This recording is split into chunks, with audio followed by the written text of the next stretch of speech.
Eh bien, salut camarades au poste. Je dis camarades parce qu'on va parler du Front populaire. Salut camarades du chat. Salut camarades qui nous écouteront plus tard, ou qui nous écoutent donc en ce moment, mais plus tard. Sur le plateau, 2 camarades convoqués. Serge Volikov, bonjour. Bonjour. Il faut que tu prennes ton micro. Bonjour, camarades. Jean Vigreux, camarade, bonjour. Bonjour. Voilà. Et comme toujours, aux manettes, le roi des camarades, du son, des réglages, des fichiers à projeter, le camarade Nayan, que vous ne voyez pas, mais qui nous aide énormément. Et à l'animation magistrale du chat, celle qui poste les références nécessaires, camarade, dame Eurial. Bonjour Eurial. Donc, j'en profite pour vous dire que ici, c'est comme pour la lutte, faut du fric. Hein. Et c'est comme pour la lutte, on va pas avoir du fric des grands patrons. Donc, n'oubliez pas de vous abonner, de faire des dons. Voilà, c'est uniquement grâce à vous que l'on tient. Alors, nous sommes le 4 juin 2026. Sur les chaînes télévision, c'est le déferlement raciste et classiste contre les jeunes qui ont fêté la victoire du PSG. Ça crie à la guerre civile. Ça permet de ne pas parler des villages rasés au Liban et en Cisjordanie, de Gaza qui se meurt, de l'hôpital et de l'école qui étouffent sous les coupes budgétaires, de la mesure dégueulasse d'augmentation des frais d'inscription pour les étudiants non communautaires. Voilà. Alors aujourd'hui, il n'y a pas eu encore de nouvelles candidatures au présidentiel, mais enfin, ça ne devrait pas tarder. Voilà. Il pleut. Résultat sur CNews, ça pérore. Vous voyez, il n'y a pas de réchauffement climatique. Bref, c'est pas la joie. Mais résultat, puisque j'aime bien un peu la joie, Serge, Jean, est-ce que vous pouvez me raconter le 4 juin 1936, si on était le 4 juin 1936, comment est-ce qu'on résumerait l'information ? Moi, je dirais que le 4 juin 1936, un mois après la victoire électorale, enfin, le gouvernement se constitue, mais surtout, un événement inattendu est survenu qui n'était absolument pas prévu par quiconque. C'est un mouvement de grève inédit qui se déroule depuis à peu près une quinzaine de jours dans toute la France, qui a commencé d'abord à travers des grèves qui étaient des grèves pour demander la réintégration de militants qui, le 1er mai, avaient manifesté et qui étaient licenciés pour cause de manifestation du 1er mai par des patrons qui n'avaient pas vu venir la colère sociale. Et donc, le 4 juin, on est dans un moment où le patronat est totalement effrayé par ce qui se passe, et le nouveau gouvernement qui se constitue est en même temps lui-même composé de radicaux, de socialistes, de différentes obédiences socialistes. Il est préoccupé de trouver une issue. Et la seule issue qui apparaisse concrète, c'est de faire que le mouvement social et les syndicats rencontrent un patronat qui, jusqu'alors, n'a jamais voulu discuter avec le monde syndical et le monde ouvrier au niveau national. Et donc, il va se passer un deuxième événement complètement inédit, c'est cette rencontre à l'hôtel Matignon entre syndicalistes et patrons. Alors ça, c'est le 7 juin, dans la nuit du 7 au 8, mais le 4, puisque tu demandes le 4, c'est la rencontre entre Blum et le représentant du patronat qui viennent le voir. Parce que le grand patronat, c'est-à-dire la Confédération Générale de la Production Française, l'ancêtre du MEDEF, ouais. qui vient voir Blum en disant, ben voilà, c'est pas possible, il y a des grèves partout, nos usines sont occupées, parce que la modalité d'action était nouvelle, le registre d'action était nouveau, on occupait les usines, donc là, on violait la propriété, la sacro-sainte propriété. Donc, il faut trouver une solution. Donc, c'est ça, le 4 juin. Et en même temps, au-delà du mouvement social, il y a un immense joie, un immense espoir de cette victoire électorale du 3 mai, parce que c'est une riposte antifasciste, c'est tous ces enjeux-là qui sont présents. Et puis, une colère sociale, on pousse, c'est-à-dire on veut bien le gouvernement, vas-y Léon, comme on a toujours chanté à l'époque, mais c'est essayer d'obtenir enfin quelque chose du côté du gouvernement et de la chose publique. Oh, vous imaginez si on pouvait raconter ça le 4 juin 2027 ? 27. Eh ben non, bon. On essaye de mettre un peu de trouble dans l'ordre dominant qui met ensemble les mots et les choses, les mots et les images. vous avez compris, chers camarades du chat, on va parler du Front populaire. Et comme vous avez pu le voir, j'ai donc 2 invités qui s'y connaissent. Donc je vais vous présenter maintenant. Serge, tu as été professeur à l'Université de Bourgogne, hein, tu es spécialiste de l'histoire des gauches, du vin aussi, voilà. Tu es auteur de très nombreux livres sur la gauche française, sur l'internationale communiste et sur le Front populaire, comme par exemple donc un livre en 1996 sur le Front populaire, un nouveau en 2016, hein, Le monde du Front populaire, et vous avez écrit tous les deux avec Xavier Vignat, Le pain, la paix et la liberté, expérience et territoire du Front populaire aux éditions sociales en 2006. Jean, tu as été le collègue et le co-auteur à plusieurs reprises de Serge, que tu es aussi à l'Université de Bourgogne. Tu es aussi historien des gauches au XXe siècle et aussi spécialiste du Front populaire, parce que tu as écrit Le Front populaire au PUF en collection Que sais-je, Histoire du Front populaire, L'échappée belle chez Talandier en 2016, qui a été réédité en 22, Découvrir le Front populaire aux éditions sociales. Donc vous vous connaissez bien, hein, ça fait longtemps que vous travaillez ensemble, vous avez dirigé ou coécrit ensemble beaucoup de livres, en plus du Front populaire, Le Parti rouge, une histoire du PCF, au Cherche Midi, Culture communiste au XXe siècle, à la dispute. D'ailleurs, je vous félicite, hein, puisque vous faites à peu près systématiquement des éditions indépendantes. Bravo camarades. Et donc aujourd'hui, et c'est pour ça que je vous ai invité, le voilà, on le voit bien, je suis jamais très bonne avec la caméra. Front populaire, perspective mondiale, chez nos amis de Libertalia. Donc c'est un livre collectif, il y a 37 contributeurs et contributrices dont on peut, alors évidemment on va bien voir la liste ici. Je peux pas tous les citer parce que c'est 37, c'est un peu long, mais vraiment des jeunes docteurs et docteureux, comme des profs chevronnés, voilà, c'est ça qui est vraiment super. Et pour celles et ceux qui seraient intéressés, je le remontre. Ce qui est super, c'est que vraiment, on n'est pas obligé de le lire dans le fil. On peut prendre un chapitre, si par exemple on a envie de savoir, mais qu'est-ce qui se passe en Irlande pendant le Front populaire, pof, chapitre Irlande. Si on veut savoir, et le sport par exemple, pof, sur le sport. Donc pour ça, c'est vraiment bien parce que c'est presque une encyclopédie en fait, un petit peu du Front populaire. Donc voilà, c'est pour ça que je vous invite. Hein. Mais je vais être honnête auprès des gens du chat et qui nous écoutent. Ça fait longtemps qu'on se connaît aussi. Hein, voilà. Alors, Jean, toi tu le sais, mais je vous le dis, je t'ai rencontré dans dans un contexte assez particulier.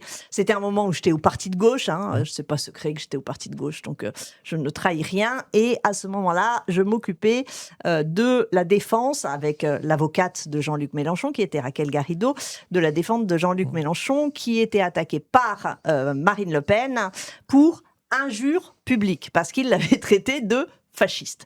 Elle l'avait déjà attaqué pour diffamation. C'est un autre type de procès, les diffamations. Il faut prouver que ce qui est dit n'est pas vrai. Et elle avait perdu. Et donc là, elle recommençait pour injure publique. Et moi, mon boulot, c'était de trouver un historien qui pouvait montrer que fasciste est une injure publique classique en histoire, parce qu'il y a une jurisprudence, quand quelque chose a déjà été utilisé et considéré comme inscrit dans l'histoire, eh bien, ça ne marche pas. Et là, je me suis dit, je vais demander à Jean Vigreux. Et donc, tu t'es retrouvé à cause de moi, ou grâce à moi, je ne sais pas si c'était une bonne expérience, au prétoire, à expliquer que traiter quelqu'un de fasciste, ça s'était déjà fait. Ouais, c'était un moment impressionnant parce que il y avait tous les enjeux que tu viens de dire du prétoire, donc on était un peu intimidés. Enfin, moi, je me souviens, j'avais été isolé au début, mis dans une pièce vraiment à côté pour pas suivre ce qui se jouait. Donc, c'était une découverte. Voilà, c'est pas ma culture, j'ai pas l'habitude de suivre le prétoire, mais ça a été une belle expérience parce que tu m'as permis, et je t'en remercie vraiment, de développer quelque chose qui était pour moi fondamental, une dialectique entre fascisme et antifascisme. C'est-à-dire que traiter quelqu'un de fasciste, c'est parce que aussi on a une culture antifasciste. C'est parce on est baigné là-dedans. Et là, on est au cœur vraiment de ce qui se joue au moment du Front populaire. Je dis bien le moment, parce que c'est pas 36. C'est depuis les années 30. C'est l'arrivée des fascistes italiens au pouvoir. C'est l'arrivée d'Hitler au pouvoir dans l'onde de choc de l'arrivée d'Hitler. Et comment les gauches, je dis bien j'insiste sur le pluriel, vont lancer la riposte en redéfinissant leur antifascisme. Et donc, quand on traite quelqu'un de fasciste, voilà, c'était un peu ça par rapport à la culture politique. Mais ce qui était très intéressant aussi dans ce procès, c'était de voir qu'au-delà des questions qui étaient posées par les avocats de la défense de Jean-Luc Mélenchon, ou même de Marine Le Pen, c'était Valrand Saint-Just qui était l'avocat de la défense. La question qui a été posée à la fin sur est-ce qu'on peut qualifier le Front National, puisque c'est encore le Front National de fasciste, c'était intéressant de jouer sur le social et le national. C'était la ligne Philippot à l'époque, il ne faut pas le perdre de vue, chose qui très vite est tombée à l'eau. Et alors Serge, on se connaît aussi depuis très longtemps et notamment on a fait ensemble un projet qui était un projet avec les universités brésiliennes. C'était le moment où en France il y avait un peu plus de fric et au Brésil on était avant Bolsonaro, donc les universités avaient plus d'argent et c'était un projet sur la façon dont les mouvements sociaux utilisent les références historiques. Et il y avait des enseignants du Brésil, des profs du Brésil qui étaient venus pour interroger en France des différents dirigeants de mouvements sociaux pour savoir comment ils utilisaient leur histoire. Et nous, on était allés au Brésil et on avait interrogé le mouvement des Sans-Terre, on avait interrogé des profs qui luttaient contre le mouvement de l'école dite sans parti, c'est-à-dire en fait une attaque, on disait pas wokiste à l'époque, mais c'était ça à ce moment-là. Et on arrivait à un moment, en fait, Dilma venait de se faire, je sais pas comment on dit, une pitchée, mais enfin, elle avait été destituée.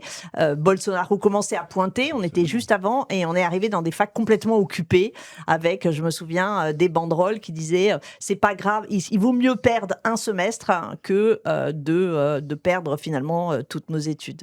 Est-ce que tu as des souvenirs Non seulement j'ai des souvenirs, mais ça a été finalement très...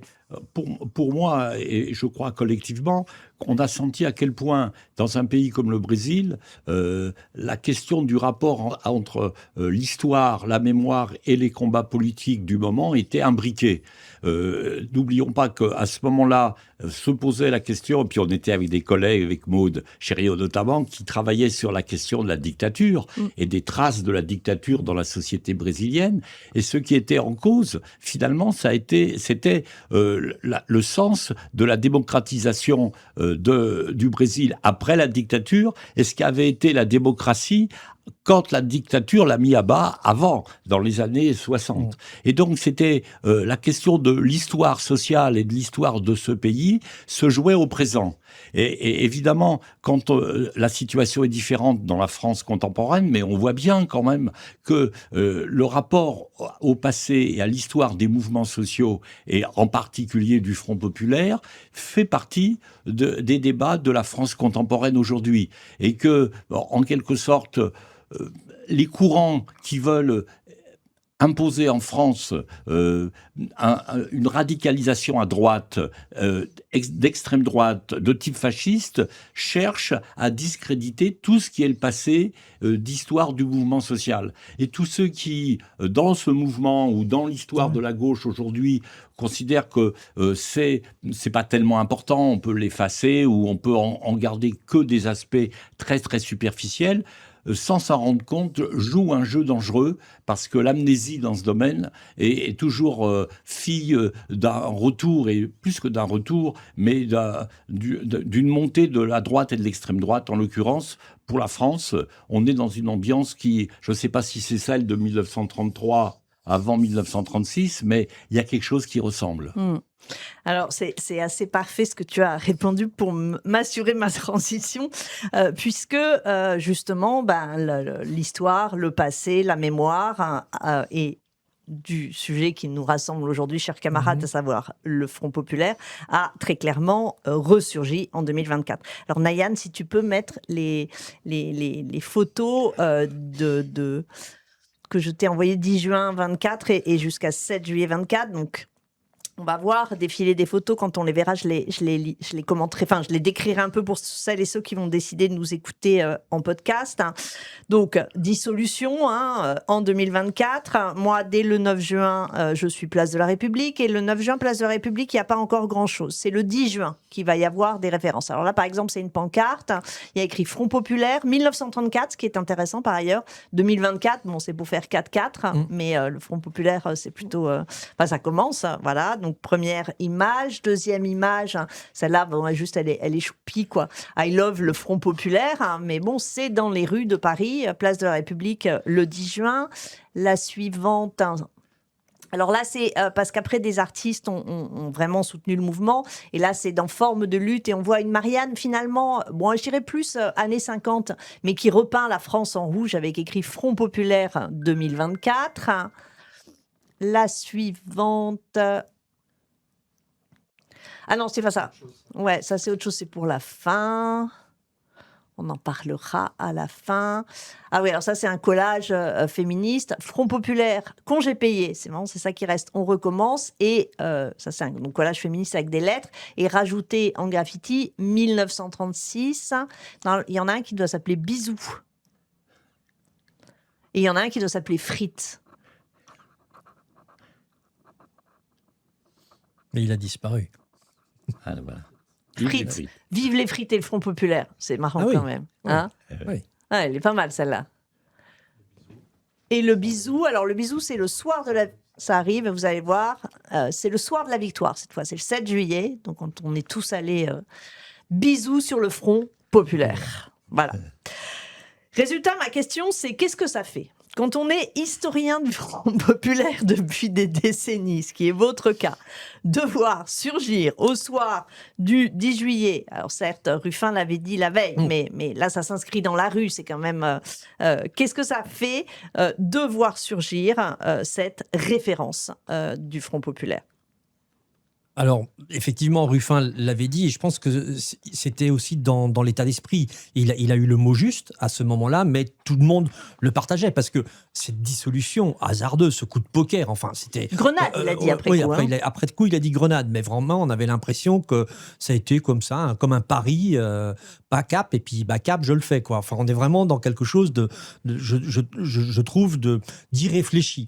Ça, c'est le premier aspect. Deuxième aspect, les élections européennes, le résultat du RN, puisqu'on était passé au RN, était très haut. Donc, il y avait quand même un danger du fait du mode de scrutin. N'oublions pas que dans notre pays, le mode de scrutin fait l'élection. Une uninominale à 2 tours, on élimine tous les autres et qui se retrouvent au second tour. Donc, on n'est pas dans une logique proportionnelle. Comme en 36. Ouais, exactement, comme en 36. Mais avec un autre rapport de force et avec une autre logique, puisque c'était celle où l'extrême droite était en tête dans le pays. Donc, ça fait réagir l'opinion publique et surtout les militants humanistes et plus que ça, bien sûr, de gauche et des gauches différentes, de se dire riposte. Et oui, quelque part, c'était le retour. Alors, faut pas toujours être dans la nostalgie. Ça, c'est clair. Faut pas forcément être dans une vision fixiste du passé et regarder, en fin de compte, dans le rétroviseur. Faut peut-être inventer aussi d'autres solutions. Mais le retour du terme, parce que je me souviens du colloque qu'on avait fait avec Serge, que tu citais tout à l'heure, édité aux éditions sociales. On avait une collègue qui nous avait dit il y a jamais eu, c'est fini les références au Front populaire, on ne parle plus jamais de Front. Il y a eu Front de gauche, etc. Et en gros, c'était fini. Ben là, voilà, ça revient. Donc, comme quoi, faut qu'on fasse attention des fois quand on veut être, non pas quand on est historien, on regarde le passé, on essaye d'expliquer le présent par le passé, mais surtout pas de projeter. Voilà, tout est possible encore.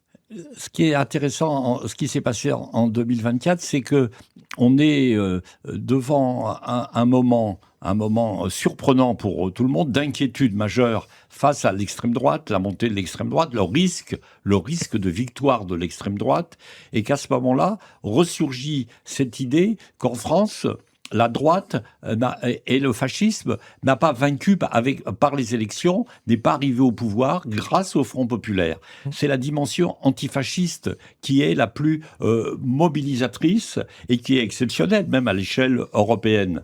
Sauf que, évidemment, il y a comme une sorte de... de comportements un peu magiques, comme si l'évocation du Front populaire suffirait à tenir lieu d'une solution durable et fondée. Et l'image du Front populaire, on voit à la fois qu'elle existe et en même temps qu'elle est marquée par un certain nombre de stéréotypes, c'est-à-dire on voit seulement la victoire contre le fascisme, mais on ne voit pas dans quelles conditions elle a été rendue possible, que ce soit le mouvement social, que ce soit l'unité syndicale, que ce soit un programme longuement discuté, tout ça, évidemment, dans l'urgence et dans l'émotion de 2024, n'apparaît pas. Et c'est paradoxal, parce que de 34 à 36, il a fallu 2 ans pour construire le Front populaire, et en 2024, il a fallu quelques mois pour que c'est pas la belle illusion comme certains l'ont dit, mais le projet perde de sa consistance parce qu'il n'avait pas été suffisamment préparé. Ça fait réfléchir, y compris pour aujourd'hui en 2026. Et 2027. Oui. Ouais, oula. Alors, si vous sortez ce livre-là, donc je le remontre, Les Fronts populaires, une perspective mondiale, c'est parce que c'est les 90 ans du Front populaire. Alors, il y a plein de choses pour ces 90 ans. Il y a d'autres livres. Évidemment, il faudra citer le livre de Ludivine Bantini, La Bourse ou la vie, Histoire du Front populaire pour aujourd'hui, qui est paru à la Découverte. Je voulais aussi citer, alors ça, c'est pas un livre d'histoire, mais c'est sympa. Ouais. Voilà, le voilà. C'est un recueil de nouvelles aux éditions du Caïman.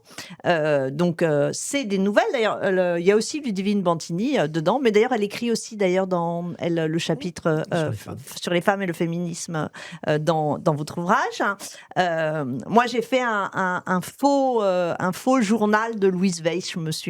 J'ai essayé de sortir d'une écriture historique, même historique vulgarisée. Mais vraiment, c'est super. Puis, il y a plein de dessins, et notamment il y a évidemment mon dessinateur, je ne vais pas le trouver forcément tout de suite, bon, vous me faites confiance, un de mes dessinateurs préférés, Fred Sochard, qui fait 2 super dessins dedans. Alors, il y a aussi un merveilleux documentaire sur France 2, dont vous êtes tous les deux les conseillers historiques, et que je conseille vraiment, camarades, je vous le conseille. Moi, en général, j'adore pas les documentaires historiques, on va pas se mentir, je pense que c'est un défaut des profs d'histoire. Voilà. Mais là, j'ai adoré. D'abord, j'ai trouvé que ça changeait complètement la perspective. Il y avait plein de choses, on y reviendra, mais justement, on parlait des paysans, on parlait... les images dans les photos de Jamais, les films, les archives de Pathé, c'est extraordinaire. Moi, la colorisation, parce que donc je le dis pour les autres, il y a une colorisation. Moi, ça m'a pas gênée en fait. Alors qu'avant, j'étais hyper puriste, ça m'a pas gênée. Et en fait, je me suis rendu compte pourquoi ça m'a pas gênée, parce que ça permettait de voir les drapeaux rouges. Et ça, je trouve que c'est bien.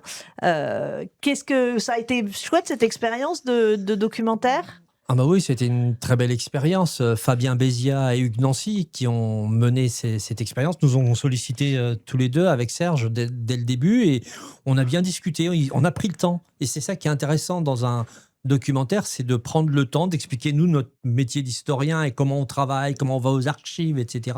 Quelles étaient les archives nouvelles. Ce qui est remarquable aussi, c'est qu'ils ont pris le temps de lire les ouvrages. Oui, et ils avaient lu tous nos ouvrages. Ça se sent, et ils s'étaient vraiment imprégnés de ce que l'on fait comme travaux. Mais il y a eu des discussions. Et moi, ce que j'ai beaucoup aimé dans ce documentaire, c'est une histoire incarnée à hauteur d'histoire de vie par en bas. Et on a, alors bien sûr pour certains, des témoignages, puisqu'ils sont disparus, mais qui avaient été enregistrés à certains moments, et Serge pourra en parler, parce qu'il l'avait interrogé auparavant, mais surtout des témoignages de petits-enfants, d'enfants ou de petits-enfants, mais avec une émotion. Le petit-fils du colonel de la Roque, ça fait waouh.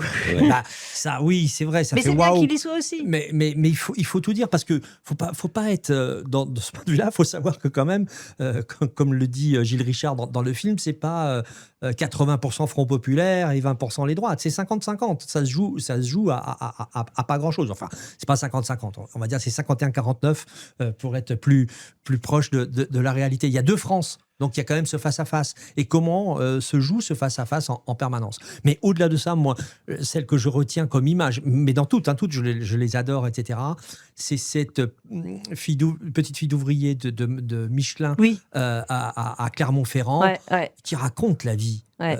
De sa mère, de la grand-mère, pardon, de son père aussi, qui lui, dans une autre vie, a fait les Jeux Olympiques de Berlin. Et c'était une émotion pure. Et ça, c'est intéressant parce que, bien sûr, il faut de la raison. Mais de temps en temps, c'est bien aussi d'incarner l'histoire et pas simplement d'être dans des logiques rationnelles. Mais d'ailleurs, il y a un moment où, Serge, on te fait écouter un témoignage et c'est super à la fois d'écouter le témoignage et voir ta réaction au témoignage. Oui, parce que pour moi, il y a quelque chose d'émouvant dans la mesure où ces enregistrements, je les ai faits en 1986 à Aubervilliers, auprès de femmes, notamment, mais aussi d'hommes, qui avaient été des acteurs du Front populaire sur place à Aubervilliers en 1936. On était en 86, c'était le cinquantenaire, ils étaient toujours là et effectivement, les entendre parler de ce qu'étaient à la fois leurs conditions de vie, comment ils avaient occupé l'usine et leur découverte, même leur surprise devant le mouvement, parce qu'ils sont à la fois acteurs du mouvement, mais ce mouvement, ils y participent et en même temps, ils découvrent ce qu'on pourrait appeler la puissance du mouvement collectif. Parce qu'ils étaient isolés dans telle ou telle usine, les femmes étaient reléguées dans des tâches qui étaient vraiment des tâches subalternes. Là, à Aubervilliers, c'était les abattoirs, les boyauderies, c'était les métiers les plus sales, les plus discrédités, et qui d'un seul coup retrouvent une dignité et s'affirment dans ce mouvement. Et là, il y avait quelque chose évidemment de très émouvant. Au-delà du fait que moi, j'ai retrouvé un travail documentaire que j'avais fait il y a 40 ans. Et le fait, pour un historien, de se dire j'ai contribué à constituer des archives orales qui vont être utilisables et utilisées 40 ans plus tard, il y a quelque chose aussi d'intéressant et finalement même d'émouvant. Bref, donc je conseille ce docu qui est vraiment super. Pourtant, je pense, je suis pas du tout spécialiste du Front populaire, on va pas, mais je connais un petit peu quand même. En tout cas, et il y a des images que j'avais jamais vues. Voilà, il y a des images nouvelles, ça c'est vrai. Il y a eu une recherche documentaire magnifique. Ah ouais.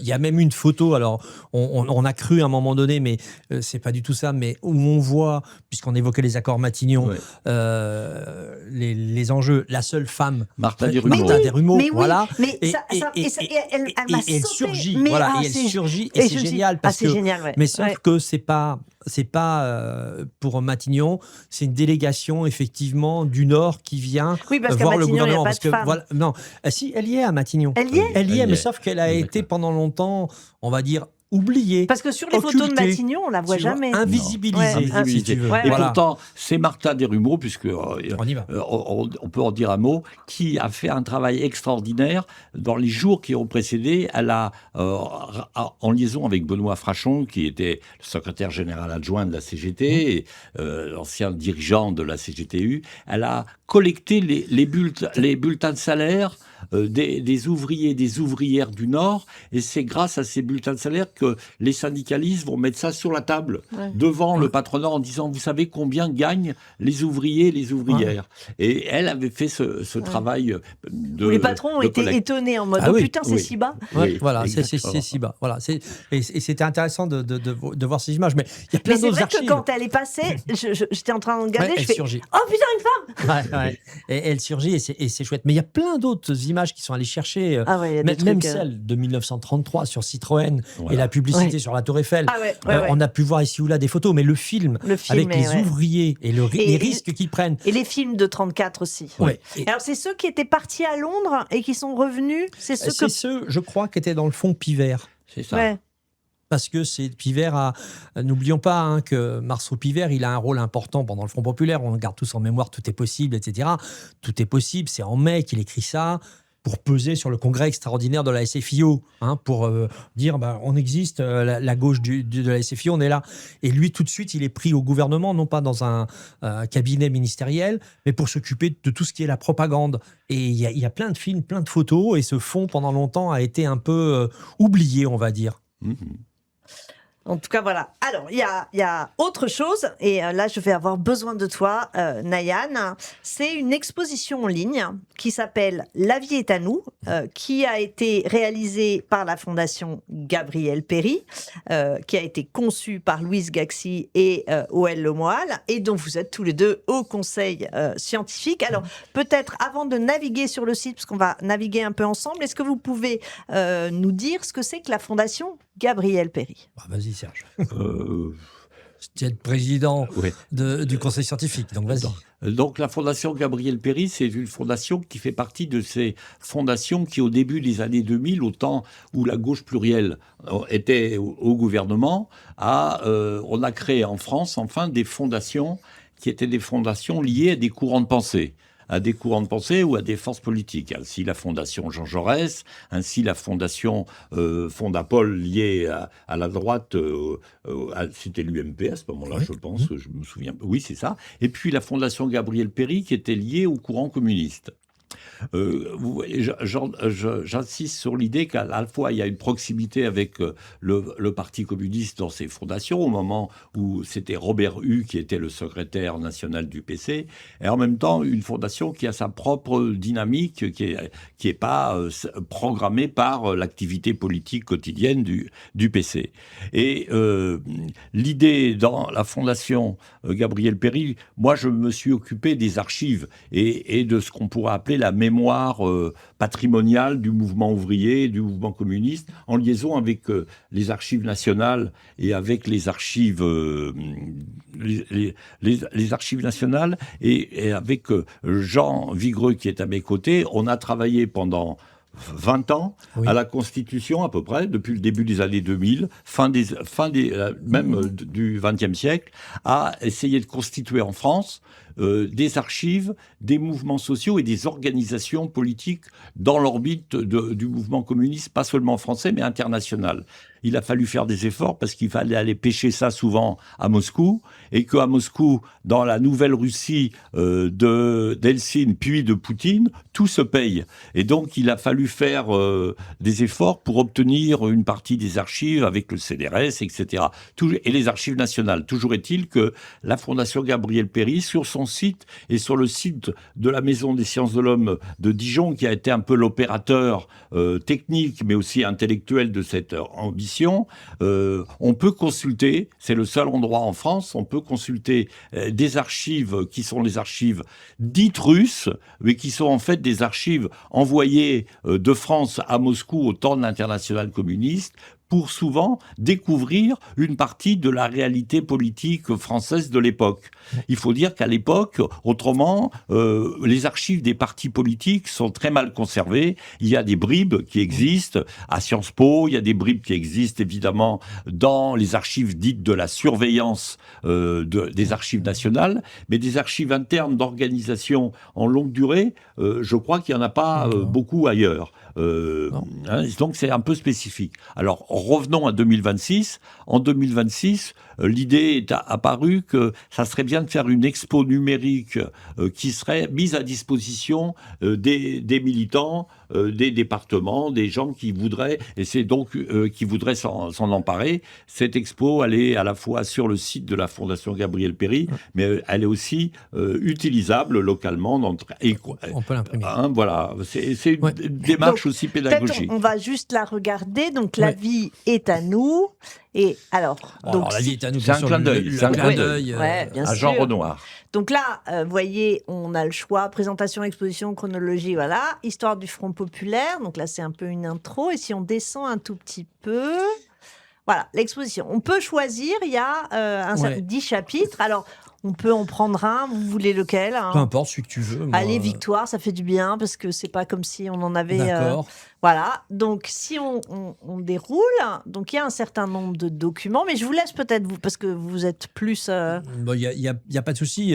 L'idée, c'était de mettre des documents d'époque. Bien sûr, comme c'est une exposition numérique, c'est de mettre de l'image et de présenter les affiches. Alors là, il y avait l'affiche de la campagne électorale du Parti communiste. Il y avait les affiches aussi des droites qui montraient ce sont les soviets qui tirent les ficelles du Front populaire, donc le Parti de l'étranger, Moscou et toutes ces logiques-là. Mais on voyait les enjeux de la campagne. Oui, Peut-être un mot sur Regard, parce que Mais on a travaillé on travaille avec le musée de Montreuil d'histoire Ouais, vivante, voilà. qui fait un séminaire sur le regard photographique enfin le regard, oui, on joue sur les mots, mais les regards au moment du Front populaire.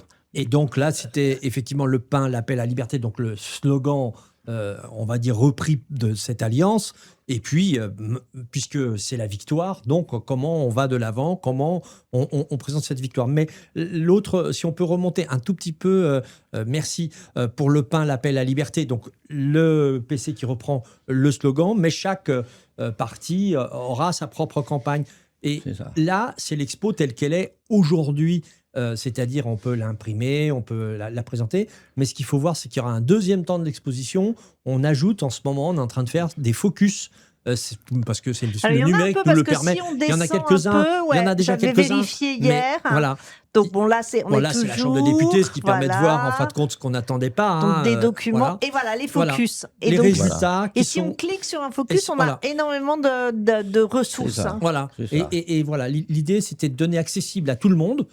Serge disait à un public général, effectivement, eh bien, où on en est aujourd'hui, des connaissances et de la lecture que l'on peut avoir, de la mise en récit des Fronts populaires. Toi, tu avais un focus aussi. Moi, j'ai un Ouais, focus ouais, et je ne l'ai pas fini encore. Moi, j'en sur avais plusieurs. Je les oui, ai... voilà, Mais bon, voilà, c'est comme ça.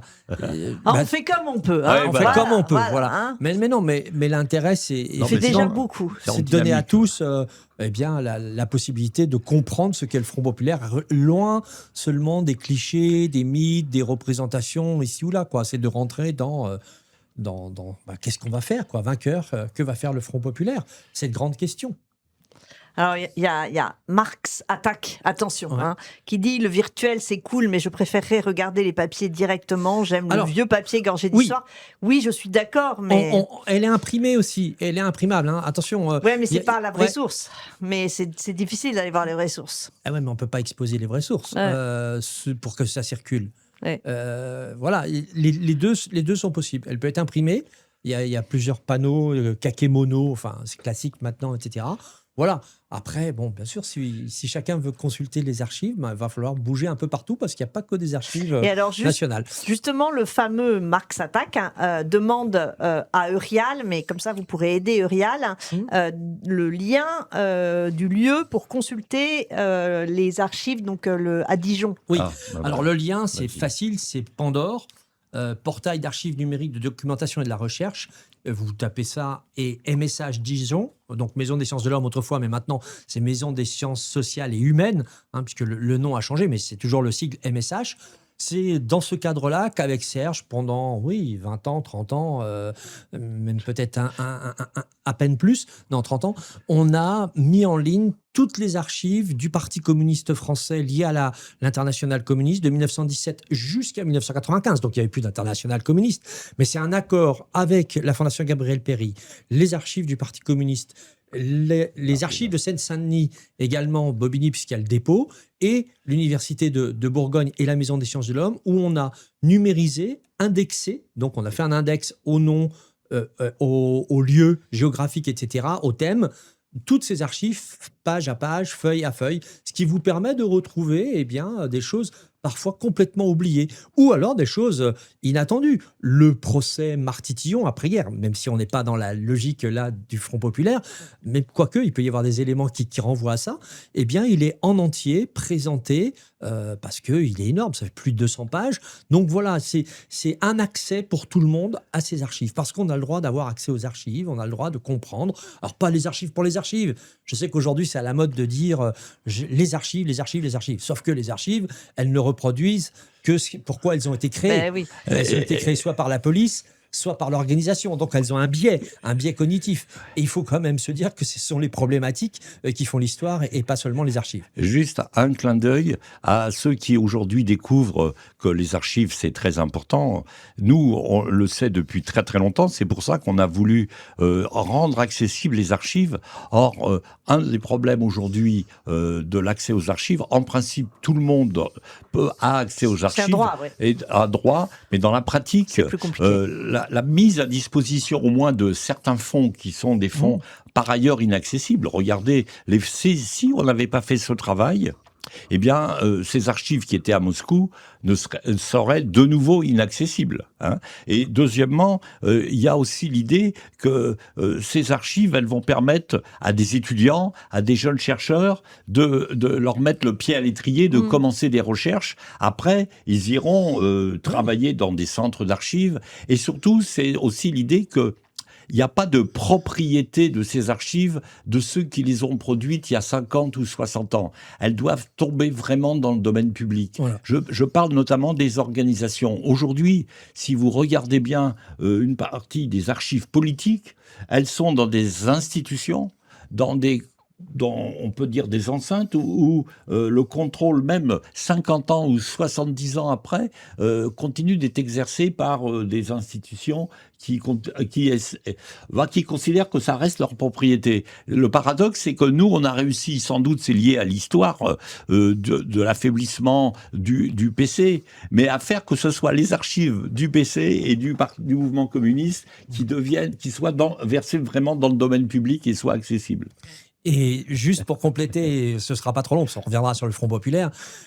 L'idée, quand Serge avait construit ça, etc., j'ai eu la chance de succéder. C'était un peu ça, ce qui s'est passé. Et j'ai eu la chance à ce moment-là, puisqu'on parlait des financements de la recherche, c'était toujours la difficulté, d'obtenir, tu sais, une ANR. Voilà. The Graal. Mais on s'en fout. Ce qui compte, c'est le résultat. Moi, c'était... Enfin, il faut prendre l'argent là où il est. J'ai ce vieux principe du Front populaire. Donc, on avait construit une ANR Corpus qui s'appelait Paprika, portail d'archives politiques de recherche d'indexation du Comintern et des fonds français. 2F, parce que c'était les fonds français. De l'art du sigle. De l'art du sigle. C'était pas mal, enfin, je trouve. Mais au-delà de ça, c'est que les archives nationales ont joué le jeu. Et ce qui était génial, c'est qu'on a pu mettre en relation d'un côté les archives de l'organisation et des organisations, les rapports, ce qu'évoquait Serge tout à l'heure, et de l'autre côté, les archives de police, de surveillance de police. Et dans ces archives de surveillance de police, il y a des fonds qui sont revenus de Moscou, parce que Sophie Curie l'avait très bien montré, ils avaient été spoliés par les nazis en 40, récupérés par les soviétiques en 45, et ils étaient restés à Moscou. Ils sont revenus en France que dans les années 90-2000. C'est les fameux fonds de Moscou qui sont aux archives nationales à Perfit. Qui sont fonds de Moscou, mais qui en fait sont des archives françaises. De la police. Et juste une dernière incise par rapport à ça, on a récupéré aussi les archives de la série Z4. Alors là, tu vois, c'est la Seconde Guerre mondiale. C'était les activités dites terroristes, anarchistes et communistes, où, avec des étudiants de Dijon, pour une fois, c'était super, on les a amenés aux archives nationales, on a pris les ciseaux, clac, on a coupé, on les a décellés parce qu'elles étaient scellées. C'était des archives judiciaires. Et des archives judiciaires qui avaient été faites pendant la guerre pour juger des communistes pour fait de résistance. Nous, on prenait tout ce qu'ils avaient chez eux. Et ce qui fait que dedans, au milieu, tu tombais sur un album du Front populaire. Et là, tu étais ému. Parce que tu voyais des gens qui prenaient leurs premières vacances, tu voyais les jeux, tu voyais le sport à la plage, tu voyais le théâtre à la plage, des choses qu'on n'avait jamais vues.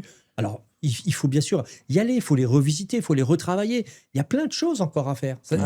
Mais ça veut dire que ces archives de surveillance de police, elles sont toujours construites à des fins. Et les fins, c'était pour surveillance. Montrer... surveillance, etc. Voilà, j'en ai trop dit, pardon. Revenons au Front populaire. Mais tu vois, c'est ce qui nous permet aussi de comprendre comment on travaille. Je le dis aux camarades du chat, si on met 3 historiens et historiennes dans une salle, ils finissent par parler d'archives. Enfin, je veux dire, voilà, c'est le goût de l'archive.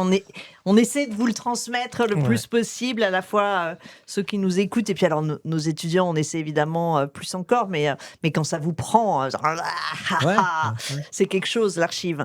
Alors, on va quand même avancer un tout petit peu, parce que le temps passe. On va revenir un peu sur la question du Front populaire.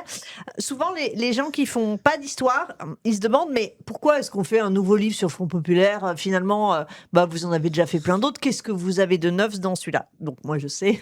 Mais la question, c'est quelle question vous vous êtes posée ? Quelle approche nouvelle vous avez dans ce livre ? Quelles nouvelles sources ? Alors, vous l'avez dit un peu sur les sources, donc on va peut-être être plus rapide sur les sources, mais justement, quelles nouvelles approches ? Et comme je sais votre réponse, ça me permettra d'enchaîner par la suite. Bon, alors je vais y aller, mais enfin, c'est quelque chose qu'on a construit ensemble avec Serge. L'idée, c'était de proposer une lecture internationale, pourquoi pas internationaliste aussi, de penser en fin de compte les fronts populaires à l'échelle mondiale. Alors, ça aurait été peut-être prétentieux de notre part de dire une histoire mondiale des fronts populaires, donc on préfère dire perspective mondiale, ce qui permet de comprendre en fin de compte les temporalités, les échanges, les connexions qui peuvent exister à l'échelle monde, et puis de relire des événements à l'aune du moment Front populaire, c'est-à-dire de la riposte antifasciste, de la défense de la démocratie libérale, la République, mais pas partout la République, hein, dans d'autres endroits ça peut être d'autres formes de régime, et les effets induits de cette nouvelle ligne qui a été prise au 7e Congrès international communiste à Moscou en 1935. Donc, et l'aboutissement du laboratoire français sous certains aspects. Mais il n'y a pas que ça. Comment d'autres pays se l'approprient ou pas? Eh bien, c'était ça qu'on a voulu montrer, et ainsi en le prenant du côté d'une chronologie qui n'est pas toujours au même moment. Il peut y avoir des chronologies décalées. Je prends un exemple pour tout de suite expliciter. Le Front populaire en France, on va dire, c'est 1934-1938. Le Front populaire en Espagne, c'est effectivement 1934 sous certains aspects, 1936 jusqu'à 1938-39. Après, c'est la victoire de Franco, on ne revient pas là-dessus, etc. Mais le Front populaire chilien, c'est 1938-1941. C'est-à-dire que lui, il commence quand les deux fronts populaires européens sont finis, quasiment. Donc, pourquoi ça perdure? Pourquoi ça continue? Quel espoir, puisque tu évoquais le documentaire Joie et colère, quelle joie ça a pu procurer et quelle colère était présente? Et puis, surtout, de se dire, comment ont réagi les fascistes? Comment ont réagi les nazis face à ça? Comment les droites ont réagi face au Front populaire? Et comment aussi, dans des espaces géographiques, des territoires, l'Europe du Nord a été hermétique au Front populaire, c'est-à-dire une social-démocratie qui refuse l'alliance avec les communistes, mettant sur le même plan et le même point fascistes d'un côté et communistes de l'autre. Donc c'était de penser tout ça, tout en regardant qu'est-ce qui se passe aux États-Unis. Tiens, il y a des grèves aux États-Unis. Ça serait pas intéressant de regarder que les grèves qui ont lieu à ce moment-là, elles ont quelque chose à voir avec celles qui sont aussi en France, en Belgique? Eh bien voilà, c'était un peu l'idée. Le sport, tu as évoqué Berlin, eh bien les Jeux Olympiques de Berlin, on voulait boycotter ces Jeux Olympiques. Chose que pendant longtemps, on n'en parle plus de tout ça. Mais oui, le boycott, ça existe depuis longtemps. Eh bien, le Front populaire dit, d'accord, on ne boycotte pas, on met une subvention, on permet aux athlètes d'y aller, mais on finance la contre-olympiade qui est à Barcelone. Voilà, c'était regarder par ces choses, qu'est-ce qui était connecté, qu'est-ce qui permettait de voir. Et puis, n'oublions pas, en 1936, les élections aux États-Unis, Roosevelt, soutenu par le Parti communiste. Donc, ça nous permet de voir aussi des fronts populaires, ou au moins les effets induits du Front populaire ailleurs. Le Mexique et plein d'autres pays, puisque c'est un peu ce qui se joue. Oui, cette idée du regard mondialisé du Front populaire, c'est une approche qui, en même temps, comme Jean l'évoquait, une approche différenciée. C'est pas une approche franco-française. Certains font, par exemple, aujourd'hui, souvent, l'histoire mondiale de la France. Nous, on n'a pas cherché, en quelque sorte, à comprendre comment le Front populaire, parti effectivement de l'expérience française et de sa généralisation, notamment par l'intermédiaire de l'Internationale communiste, comment le processus avait pris des formes très variées et très inégales, sans parler des oppositions. En complétant ce que dit Jean, je prends l'exemple de la Chine. La Chine fait partie de ce mouvement mondial qui est marqué par l'expérience du Front populaire. N'oublions pas que c'est un pays dans lequel il y a une guerre civile massive depuis 1927 entre les nationalistes et les communistes, et qu'en même temps, c'est un pays qui est soumis à une entreprise de domination fasciste où les Japonais n'ont rien à envier aux nazis. Et leur politique de répression et d'extermination d'une partie du peuple chinois se développe dès 1931 et prend une forme exacerbée et généralisée en 1937 avec l'attaque de toute la Chine. Or là, on voit arriver en Chine la création d'un front patriotique anti-japonais qui pose des problèmes considérables de l'alliance entre les nationalistes et les communistes et qui se fait en écho au Front populaire et à l'international. Jusqu'alors, en quelque sorte, le lien n'avait pas été fait. Nous, on a fait ce lien en revisitant l'histoire chinoise. Et l'autre aspect qui est souvent décrié et mal connu, c'est l'importance et les limites du Front populaire dans le monde colonial. Le Front populaire a eu un écho dans le monde colonial et en même temps, il jette des bases, il sème des graines, mais sur le fond, il n'est pas un moment d'émancipation des colonies. Et cette question nous est apparue absolument indispensable à examiner. Pourquoi? Je dis en un mot, alors on pourra sans doute y revenir, les colonies, elles se sont constituées sur la base d'une domination de l'Europe sur le monde dominé à la fin du 19e et la constitution des grands empires britanniques et français, pour aller vite, mais belges aussi.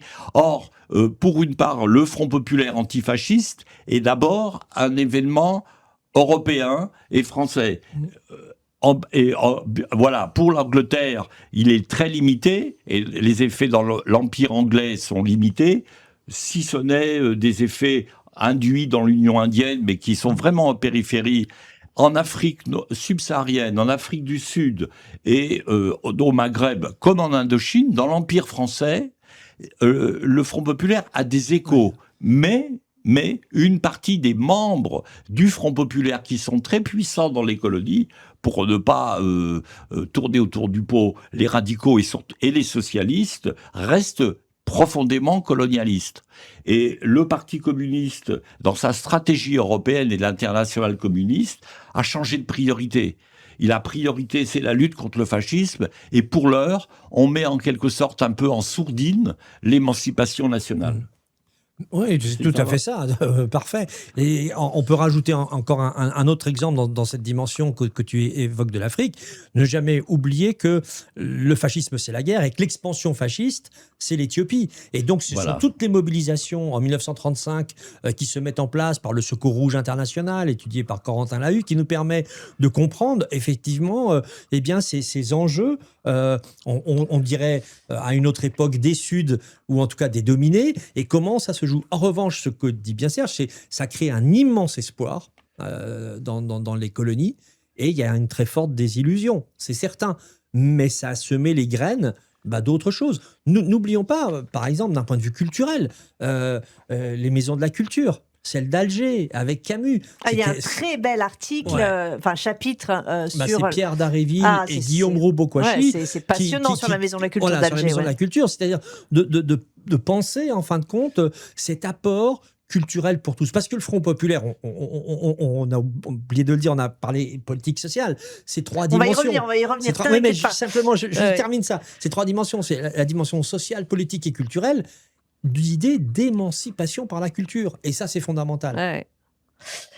Alors, donc, je pense que les camarades du chat auront compris la perspective extrêmement intéressante et vraiment différente des autres livres, enfin des travaux précédents sur le Front populaire, c'est cette perspective mondiale. Et en plus, ça tombe bien pour moi, puisqu'il y a déjà eu une émission, je l'ai dit, sur le Front populaire ici au Poste, avec Pierre Salmon et Dimitri Manessis, que vous connaissez tous les deux, qui était en 2024, pour réagir justement à ce surgissement du mot et pour partie de la mémoire, voire du souffle.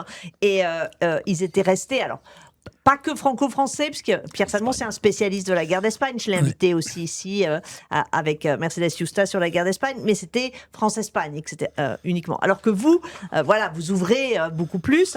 Moi, je ne savais pas qu'il y avait un Front populaire au Chili avant de vous lire. Bon, après, c'est pas ma période, hein, mais j'étais tellement heureuse de voir ça, parce que j'ai un truc personnel avec le Chili. Le père de mon fils est chilien, donc mon fils s'appelle Esteban Allende, donc tu vois, voilà, ça le jeune Allende était dans l'expérience du Chili de 1938. Ah, mais tellement génial. Il est en photo dans le livre. Voilà, mais oui, je sais, à la fin du livre. Voilà. Je sais. Et voilà, donc c'est vraiment cette partie. Enfin, c'est la grande force et le grand intérêt de cet ouvrage. Alors, vous dites que le Front populaire, j'ai bien aimé cette expression, un événement monde. Hein, vous le dites dans la conclusion. Un de vos auteurs part du souffle mondial du Front populaire. J'aime bien aussi. Comment expliquer ce qui, quand on regarde un peu de l'extérieur, relève de la simultanéité, relève sans doute, mais là il faut que l'historien cherche, de la circulation. Voilà. Est-ce que c'est parce que le contexte est le même et le moteur qui pousse à l'union est la même, donc l'antifascisme, voilà. Est-ce que c'est parce que l'idée circule, et dans ce cas-là, comment elle circule? Est-ce que c'est parce que l'international communiste, je me tourne vers toi Serge, le Comintern a dit de faire ça et que donc les gens font ça, voilà. Qu'est-ce qui explique qu'il y ait cet événement monde, Front Populaire? Tu as recensé une série de facteurs possibles. Oui, c'est le but des questions. Et je pense que On pourra tous les cocher. ces facteurs possibles ont joué ensemble. C'est ça qui explique une partie de cette réussite. Parce que lancer des mots d'ordre internationaux, c'est pas difficile. Après, faire que ces mots d'ordre deviennent des réalités effectives, c'est autre chose. Et ce qui est intéressant, c'est de voir quand le dernier congrès de l'Internationale communiste, celui qui fait le discours, qui s'appuie sur l'expérience française, mais qui en même temps est le porteur de cette idée qu'il faut internationaliser le mot d'ordre de Front Populaire, c'est Georges Dimitrov. Georges Dimitrov, c'est un Bulgare qui dirige depuis un an seulement l'Internationale communiste parce qu'il est devenu le symbole de l'antifascisme. C'est lui qui, en quelque sorte, a mis en difficulté Göring et Goebbels et Hitler lorsque ceux-ci ont monté un procès en Allemagne pour imputer à Dimitrov et à d'autres dirigeants communistes allemands, mais lui, il était étranger, la responsabilité de l'incendie du Reichstag. Avec le mouvement de solidarité internationale qui s'est fait, le régime nazi encore peu solide a d'ailleurs en a tiré les conclusions. C'est la dernière fois qu'il fait un grand procès public. Il n'y aura plus de procès public en Allemagne nazie après. Toujours est-il que Dimitrov est acquitté et qu'il devient ce symbole de l'antifascisme, mais en même temps de l'internationale communiste. Et au mois de juillet-août 1935, il y a à peu près une soixantaine de partis communistes du monde entier qui sont réunis à Moscou.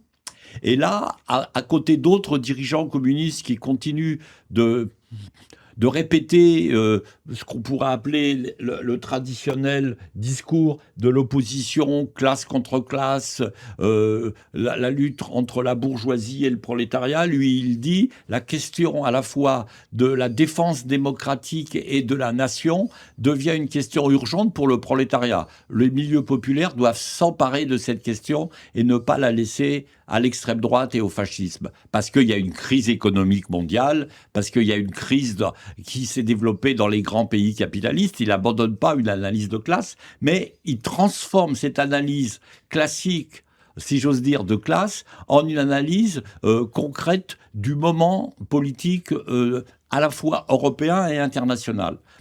Sans doute, ça a été un facteur de ce qu'on pourrait appeler la dissémination du mot d'ordre. Mais sans doute aussi, il y a un phénomène que j'évoquais à propos de la Chine, de l'Asie, qu'on peut évoquer aussi au niveau de l'Amérique latine et de l'Amérique, c'est que c'est un moment de crise économique mondiale du capitalisme et qui touche pas seulement le monde industriel, mais le monde paysan. Et notamment les pays où les producteurs de matières premières, les paysans, dans des systèmes de dépendance coloniale, voient s'effondrer le prix de leur production. Alors, selon les conditions politiques de chaque pays, ça se traduit différemment. C'est-à-dire que l'écho du Front populaire n'est pas le même selon les pays et selon les régions du monde. Ah oui. Mais en même temps, cette dimension mondiale de la crise, cette dimension de cette diffusion mondiale du mot d'ordre est un élément important.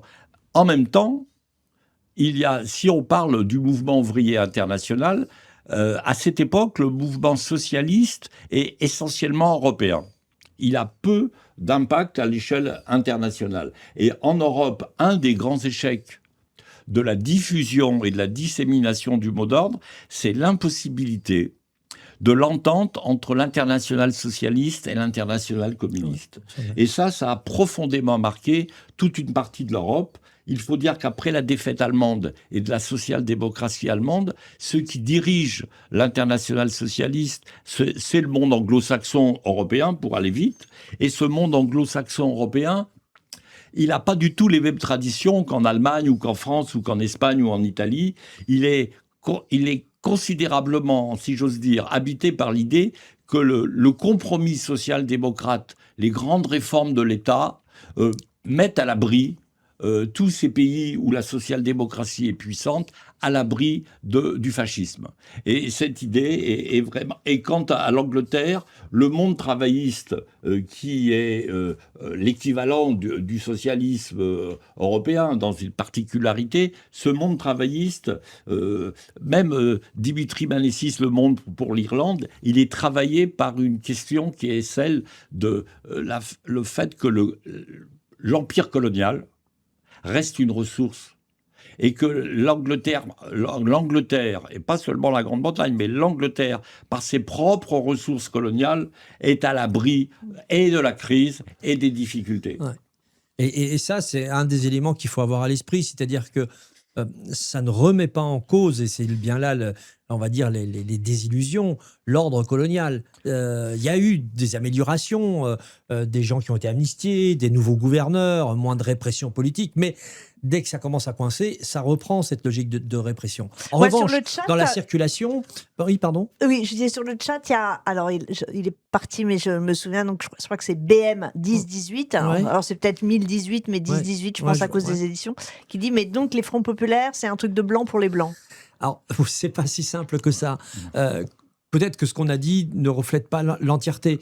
Reprenons par exemple en Algérie l'étoile nord-africaine qui a un rôle important où on voit le 14 juillet 1936, les femmes voilées, manifestant, point levé, une très belle photo qu'on avait utilisée au musée d'histoire vivante pour l'exposition il y a 10 ans, qui vient de Radar, qui est un centre de ressources d'archives qui était lié à Rouge et à la Ligue communiste révolutionnaire à l'époque, me semble-t-il, ou en tout cas NPA, enfin bon, peu importe, et qui montrait cette photographie, cet espoir suscité, et en même temps la désillusion. On est entièrement d'accord, parce que les accords Bloom-Violette, ils n'aboutissent pas, il n'y a pas grand-chose qui est fait. Mais puisque tu demandais la circulation, comment ça s'est connecté, comment ça s'est fait, Serge a donné une réponse. Il faut voir que les délégués de l'Internationale communiste, ils venaient de tous les partis communistes du monde. Et il y avait des partis communistes, bien sûr, en Asie, il y en avait en Afrique, et en particulier, il y avait une délégation qui était importante, c'était celle d'Afrique du Sud. Et l'Afrique du Sud, il ne faut jamais perdre de vue que c'est le moment où se joue, effectivement, une rupture par rapport à une conception ancienne du parti qui était faite de blancs, et pour des blancs, mais qui faisait la lutte des classes, mais avec les blancs dominant, bien sûr, la ségrégation et les logiques que l'on connaît qui existent. Mais c'est le surgissement, à ce moment-là, de militants issus des quartiers noirs d'Afrique du Sud qui prennent le parti et qui, de ce point de vue-là, se posent la question, mais quelle est l'urgence ? L'urgence, est-ce que c'est le fascisme ? Ben oui, on le voit avec les grands coloniaux et ce qu'ils appliquent, etc. Ou est-ce que c'est l'indépendance et toutes les logiques que Serge évoquait auparavant, c'est-à-dire on met entre parenthèses la logique de l'indépendance. Mais tout ça, c'est des graines qui ont été semées. Ces gens-là, ils étaient déjà en 1927 au grand congrès anti-impérialiste qui a lieu à Bruxelles. Et on les retrouvera un peu plus tard en 1955, si j'ai bonne mémoire, à Bandung. Et ils le diront. Et à Bandung, leur première déclaration, c'est de dire souvenez-vous ce qu'on faisait en 27, ce qu'on venait dans les années 30, etc.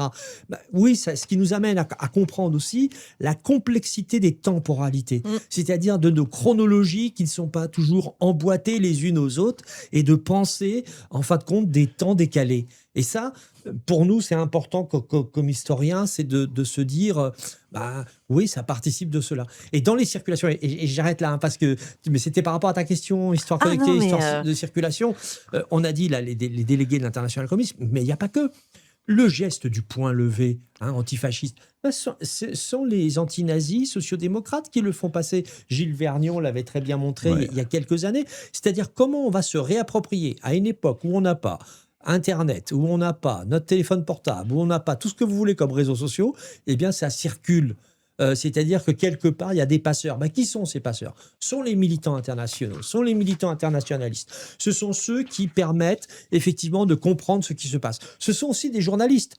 Moi, je n'oublie pas qu'il y a une journaliste que l'on connaît, Marie-Paul Vaillant-Couturier, qui en 1934 écrit sur Dachau, qui écrit sur les camps de concentration, qui fait connaître au public français ces premiers camps. C'est-à-dire que l'information, elle circule. Et on avait une presse beaucoup plus libre qu'aujourd'hui et beaucoup plus importante Cela dit, qu'aujourd'hui. c'est pas dur.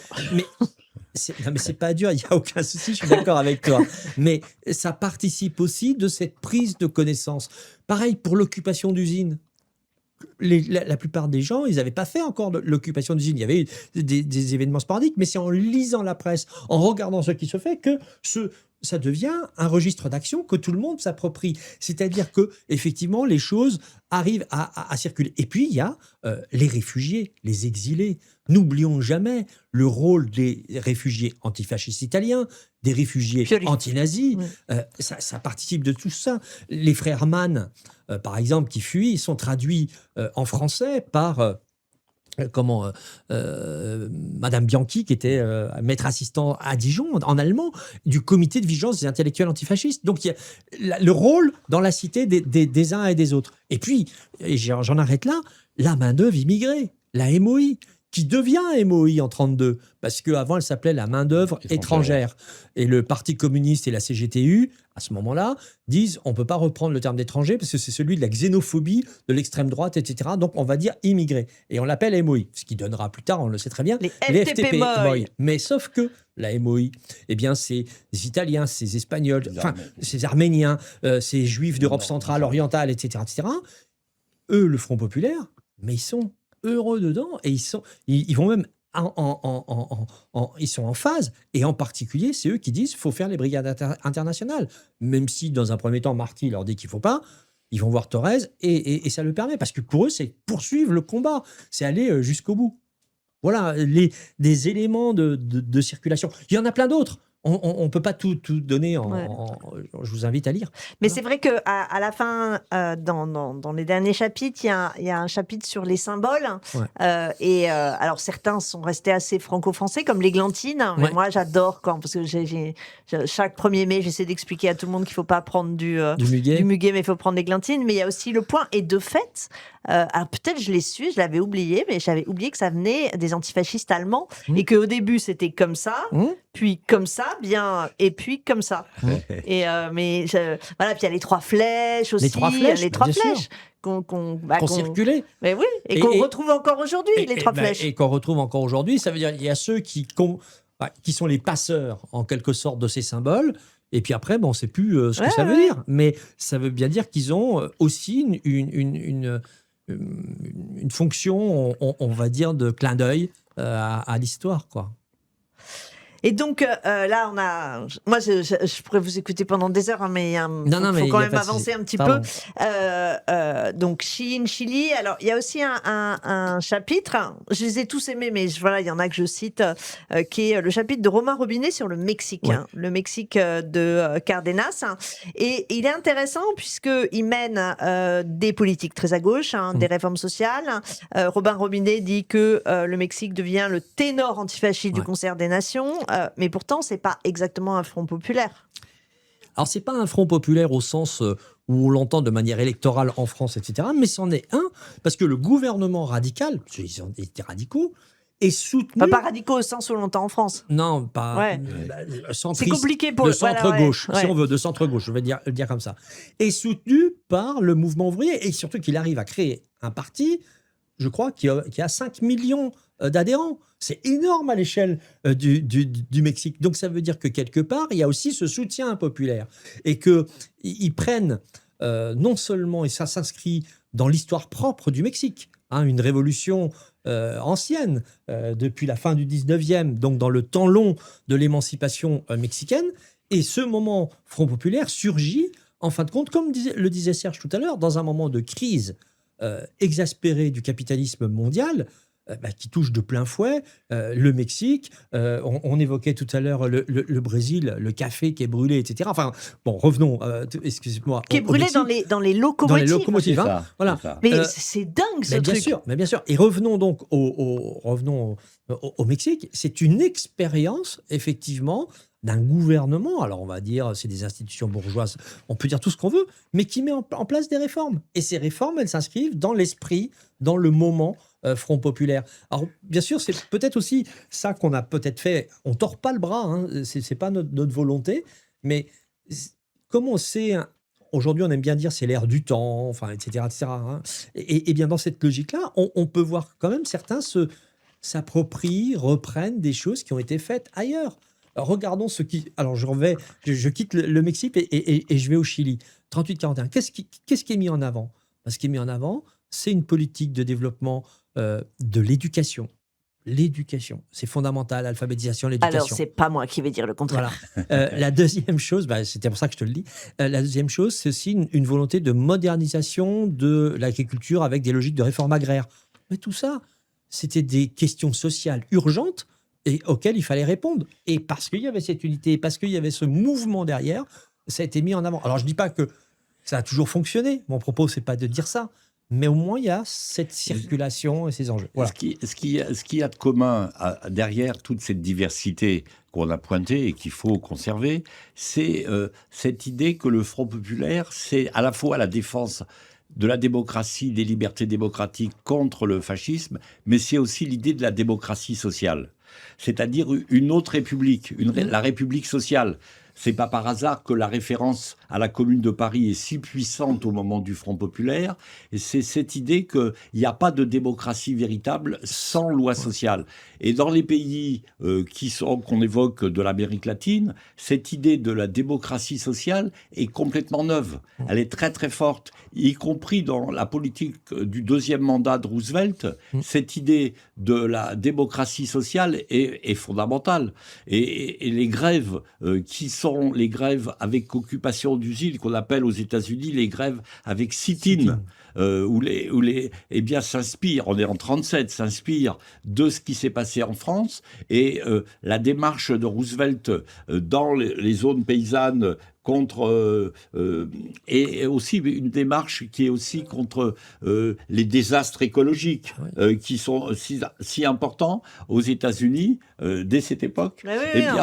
C'est ça une résonance qui est proche de celle du Front populaire, sans qu'on ait la volonté de plaquer tout, quoi. Mais moi, je pense que l'antifascisme décliné avec la démocratie sociale, la défense ou la promotion de la démocratie sociale ou de république sociale, c'est quelque chose qui est profondément commun. Aujourd'hui, parler de l'antifascisme sans parler de la démocratie sociale ou d'une république sociale, c'est passer à côté de ce qu'on pourrait appeler le message du Front populaire.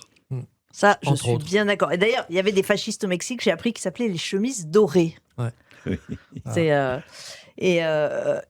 comme je rebondis sur ce que tu viens de dire, Serge, sur les grèves, et de fait, le chapitre de Théo Bernard sur les grèves, il est vraiment super. Hein. Il est super, et puis surtout, c'est que Théo Bernard, il vient de soutenir une thèse remarquable et remarquée sur les grèves. Et de ce point de vue-là, il dans la durée. La durée, il l'inscrit, et il rompt peut-être aussi une domination historiographique que l'on avait en France, et je trouve que c'est courageux de s'en prendre véritablement aux grands et aux figures tutélaires, et il propose quelque chose de neuf parce qu'il est allé, alors là oui, effectivement, aux archives, il a travaillé sur les archives départementales, il prend différents cas, et puis surtout par rapport à la thèse, là il élargit, il parle de la Belgique, il parle des États-Unis, donc il a une vision. Mais il parle même de l'Inde. Il parle même de l'Inde. Des grèves en Inde. Il ouvre en Inde, c'est-à-dire il a avec une vision ces grèves gigantesques. Bien sûr, c'est à l'échelle du pays aussi. Il faut toujours regarder les enjeux démographiques qui sont derrière et sociaux qui sont derrière, mais ça nous permet d'avoir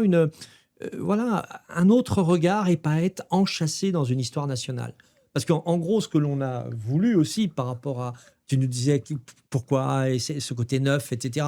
C'est pas neuf, mais on s'est dit, c'est vrai, le Front populaire, on connaît, ça fait plusieurs livres qu'on fait, on sait que c'est un anniversaire, donc il y aura une commande, il y aura des choses nouvelles. Il y a d'autres livres qui apparaissent, etc. Et c'est très bien, et c'est tant mieux. Et il le faut pour le débat historiographique. Il n'y a pas de monopole. Enfin, il faut arrêter à ces visions-là, etc. Mais on s'est dit, sur quelle chose neuve on pourrait proposer quelque chose. Et c'est ça un peu l'idée qu'on a eue. C'est de demander à des spécialistes internationaux, parce qu'il n'y a pas que des Français pas du tout. Dans l'ouvrage. Bon, d'autres n'ont pas pu répondre. Bon, c'est dommage, etc. On devait être un peu plus, mais... Déjà, c'est beaucoup, il fait 800 pages, et merci à Libertalia, ils ont fait un effort super parce que la mise en page est très belle, et puis et puis à un prix abordable, hein, je suis désolé de le dire comme ça, mais il y a une logique aussi d'accès démocratique au livre qui est marquée par cette maison d'édition. Au-delà de ça, l'idée c'était de dire comment, en fin de compte, penser, tu l'as dit, cet événement monde, comment voir l'écho et puis aussi le rejet. Il faut jamais voir, faut regarder le combat qu'il y a eu contre ce moment Front populaire et la haine que ça a suscité. La haine, nous on le sait en France, c'est Vichy. C'est l'État français.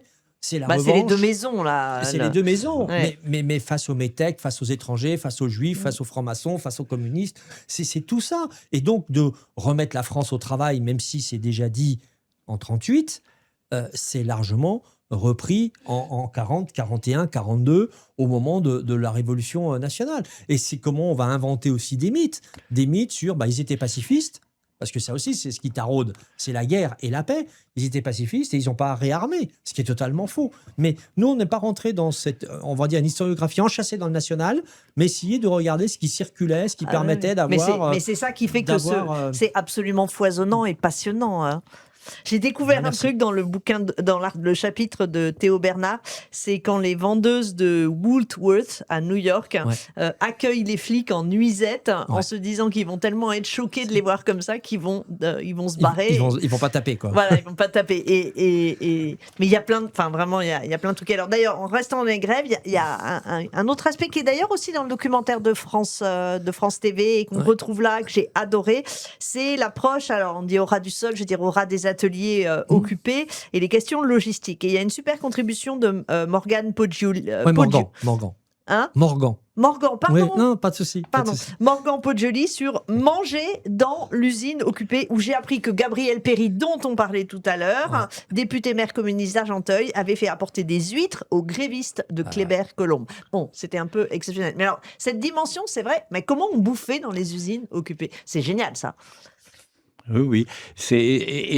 Disons, moi, quand j'ai interviewé ceux qui avaient occupé les usines, mais 50 ans après, ça continuait de les marquer profondément. Mais c'est normal. Enfin, nous, de nos propres mouvements, on se souvient de ces aspects-là aussi, quoi. Et pourquoi? Parce que, d'une certaine façon, manger dans l'usine, c'était en quelque sorte concrètement de la solidarité. C'est-à-dire que c'était à la fois les familles, mais surtout les commerçants, toute une série d'institutions qui venaient apporter aux grévistes de quoi vivre et survivre. Et en quelque sorte, c'était une manière très concrète de soutenir les grévistes dans leur occupation. De même que des artistes venaient présenter des spectacles dans les usines, que des sportifs organisaient des manifestations sportives dans les usines. Dans le film, on voit une course de vélo. Voilà, on voit une course de vélo. Et il y a, vous savez, la première organisation où il y a eu l'unité ouvrière qui a été réalisée, c'est la FSGT, la Fédération des sports gymniques et du travail, entre socialistes et communistes dès 1934. Et les clubs ouvriers de sport, comme les clubs ouvriers de culturels ou les maisons de la culture, ont joué un rôle très, très, très fort de soutien aux ouvriers. D'une certaine manière, c'était aussi pour les ouvriers d'accéder à une visibilité qu'ils n'avaient pas collective, quoi. Et ça, pour ça, le fait de prendre les repas ensemble, de partager la solidarité à travers l'alimentation. Être un compagnon. Voilà, c'est exactement. Et il faut dire que Morgan a travaillé sur un projet qui était un projet de recherche, d'ailleurs, qu'on avait au laboratoire d'histoire. Qui avait été mené par Xavier Vignat, Thomas Boucher et les collègues, justement, sur manger au travail. Oui, moi je me souviens parce que je m'en étais servi quand c'était Il y a Don la Papate qui dit sur le chat, il y a toujours des pseudos. C'est très bien. Et qui dit, qui fait la comparaison tout à fait juste avec les gens qui venaient apporter à manger au Gilets jaunes sur les ronds-points. Enfin, exactement. Alors je vais un tout petit peu accéléré parce que, de souci, pardon. Donc il y a un moment où je vais un peu dire ce qu'il y a dans le bouquin, mais sans tout de suite vous donner la parole, parce qu'il y a deux choses sur lesquelles je voudrais vous donner la parole. Ce sur quoi je voudrais un peu insister, puis pour donner à celles et ceux qui nous écoutent ou nous écouteront vraiment l'envie d'aller voir plus, c'est que dans le documentaire comme dans le livre, il y a une dimension qui n'est pas toujours très présente ou qui l'était moins avant dans les livres sur le Front populaire, c'est la dimension rurale, voire paysanne. Et ça, je trouve que c'est hyper important. Ça a d'ailleurs du sens quand on ouvre à perspective mondiale, parce que par exemple en Chine, ouais. Donc ça, c'est vraiment un plus, hein. Et ça permet de sortir d'une histoire un peu trop ouvrière. Alors je dis pas que c'est mal l'histoire ouvrière, loin de moi cette idée, mais voilà, c'est bien aussi d'aller voir les autres. Comme on l'a déjà dit, donc là je résume un peu ce que vous avez dit, mais ce qui est très important dans votre livre aussi, c'est que on voit tous ceux qui refusent le Front populaire, soit qui juste, bon voilà, sont à l'écart, soit qui vraiment le refusent. Donc je renvoie aux contributions de Nicolas Patin, de Johan Chapoutot, de Jean Dumas Ducange sur l'Angleterre et les pays scandinaves. Et tu l'as dit, donc c'est pour ça que je repose pas la question, mais pourquoi ces social-démocraties n'ont pas accepté les Fronts populaires et sont restés dans une association ni Moscou ni Hitler, quoi. Oui, non, tu voulais dire un truc. Voilà. Vous relevez aussi et soulevez toutes les contradictions, tous les renoncements, tous les oublis, tous les rendez-vous manqués, tous les laissés pour compte, parce que voilà, votre objectif n'est pas de faire une agiographie des Fronts populaires, hein. La question coloniale, on en a parlé beaucoup, donc l'anticolonialisme, la question des travailleurs étrangers, parce que tu dis qu'ils ont été intégrés, mais en même temps, c'est une chercheuse, je me souviens plus de son nom, mais c'était dans un autre ouvrage, j'ai vu qu'il disait que c'était un rendez-vous manqué aussi avec les... Oui, rendez-vous manqué, parce qu'effectivement, il y a encore des renvois, mais pas si forts qu'en 1935. Il n'y a pas les convois de Polonais comme le gouvernement l'avait fait, etc. Il y a encore des renvois, oui, bien sûr, mais pas à cette échelle. Mais c'est encore présent. Et, et puis, le rendez-vous manqué sur la question des femmes, hein, ça c'est la contribution de Ludivine Bantini. Donc voilà, ça c'est très présent. Je voulais d'abord vous poser une question triste, et après, comme je veux pas rester sur un truc triste, on terminera sur un truc plus heureux, parce que je déteste terminer sur les trucs tristes, mais en même temps, voilà, je suis obligée de vous demander, qu'est-ce qui fait échouer les Fronts populaires ? Ah, c'est dur, hein. Qu'est-ce qui fait échouer les Fronts populaires ? C'est le rapport à la guerre. C'est le rapport à la paix. C'est-à-dire que n'oublions pas qu'on est 20 ans après 1916 Verdun. N'oublions pas qu'il y a encore un moment où l'entre-deux-guerres est marqué. Alors, on va dire à l'échelle européenne, là encore, européocentrée, mais pas seulement, parce qu'on a fait venir quand même des troupes coloniales et des troupes d'un peu partout pour faire cette guerre mondiale. Les grandes manifestations populaires de l'entre-deux-guerres, et ça je reprends l'idée à Daniel Tartakovsky, étaient des manifestations de deuil, de tristesse. Il ne faut jamais perdre de vue, regardez les monuments aux morts, regardez tout ce qui se joue. Et le Front populaire a réouvert une parenthèse enchantée, a réouvert un moment, alors je dis échappée belle autrefois, mais en tout cas le moment de joie, et permet de retrouver ça. Sauf que ce moment de joie, il est pris dans l'étau de est-ce qu'on est pacifiste ou est-ce qu'on est belliciste ? Et là, c'est là-dessus que l'antifascisme va se briser, va faire apparaître ces contradictions. Contradictions face à la guerre d'Espagne, non-intervention, bien sûr, du gouvernement de Léon Blum. Alors on va dire, oui, il y a les brigades internationales, mais ce n'est pas à la hauteur. Attention, c'est à la hauteur pour tous ceux qui ont perdu leur vie et pour tout ce qui a été fait. Et c'est formidable ce qui a été fait de ce côté-là. Mais du côté, je dirais, des alliances politiques, le gros danger, ce que l'on n'arrive pas à dépasser, c'est la logique de la guerre dans les fascismes. J'ai dit l'Éthiopie tout à l'heure, la remilitarisation de l'Allemagne, la logique des appétits d'Hitler qui veut détricoter, bien sûr, le traité de Versailles, etc. Donc c'est ces logiques-là qui amènent, en fin de compte, à cet échec global. Mais en France, ce qu'il faut bien regarder aussi quand on le reprend localement, c'est tout simplement le rôle pivot du Parti radical, le vieux terme qu'employait Serge Bersen et qui était juste. Il était pivot, il était au centre de la vie politique sous la Troisième République, parce que la Troisième République, c'était une autre république par rapport à celle d'aujourd'hui. C'était les parlementaires, c'était les députés, c'était au cœur, et c'est pour ça que s'en prendre le 6 février 1934 au Palais Bourbon, c'est perçu comme un coup de force fasciste. Ça n'en était peut-être pas un, mais c'est effectivement perçu comme tel, et c'est juste de le percevoir comme cela, parce que c'était une vraie démocratie parlementaire.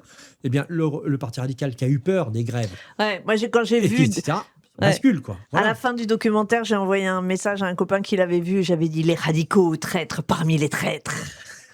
Traître parmi les traîtres, oui, ça participe de cette histoire-là.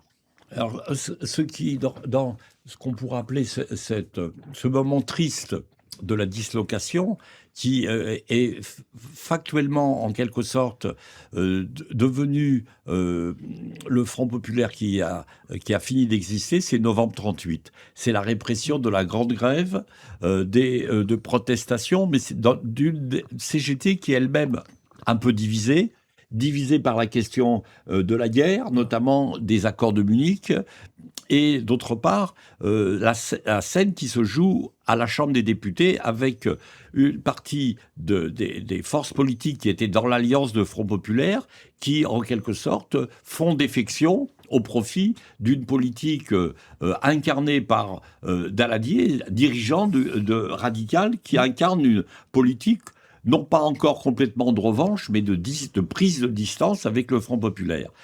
Ça nous amène à réfléchir au fait que le Front populaire, c'est une alliance, et une alliance qui comportait à la fois une grande nouveauté et des fragilités. La fragilité, c'était l'ouverture vers le Parti radical, qui n'a pas été et qui était lui-même traversé par des contradictions entre une base plutôt républicaine et ayant la fibre sociale, une direction qui était nationaliste, colonialiste et prêt à toutes les alliances, à beaucoup d'alliances avec la droite. Parce que ça Et tient à c'est cause sexiste. qu'on Ce n'a sont pas le les droit- radicaux ouais. qui ont empêché Le droit de vote des femmes. le droit de vote des femmes.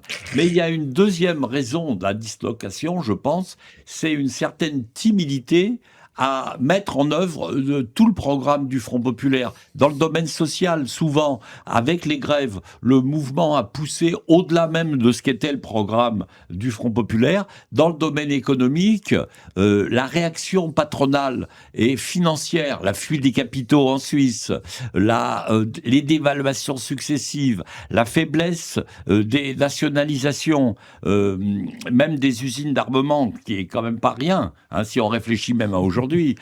Mais d'autre part, la difficulté de mettre en œuvre les réformes sociales promises, et notamment la retraite. La retraite. Ça a joué un peu dans une sorte de démobilisation, même si le monde ouvrier continue de se battre, parfois le dos au mur. Au niveau syndical, le mouvement syndical s'est renforcé, mais a de la peine. Au début 38, avec les effets de la situation internationale. Je ne voudrais pas exonérer complètement les communistes de cette question de la dislocation. Parce que le Parti communiste a été vraiment fondamental dans ce qu'on pourrait appeler la promotion du mot d'ordre. L'invention du mot d'ordre, il vient des communistes. Dans les premières années, les communistes jouent un rôle de mobilisation, ça se voit aux élections. Ils gagnent énormément, c'est les seuls qui gagnent à gauche. Mais ensuite, le fait qu'ils n'aient pas participé au gouvernement, le gouvernement, par rapport au mouvement social, est complètement déporté à droite.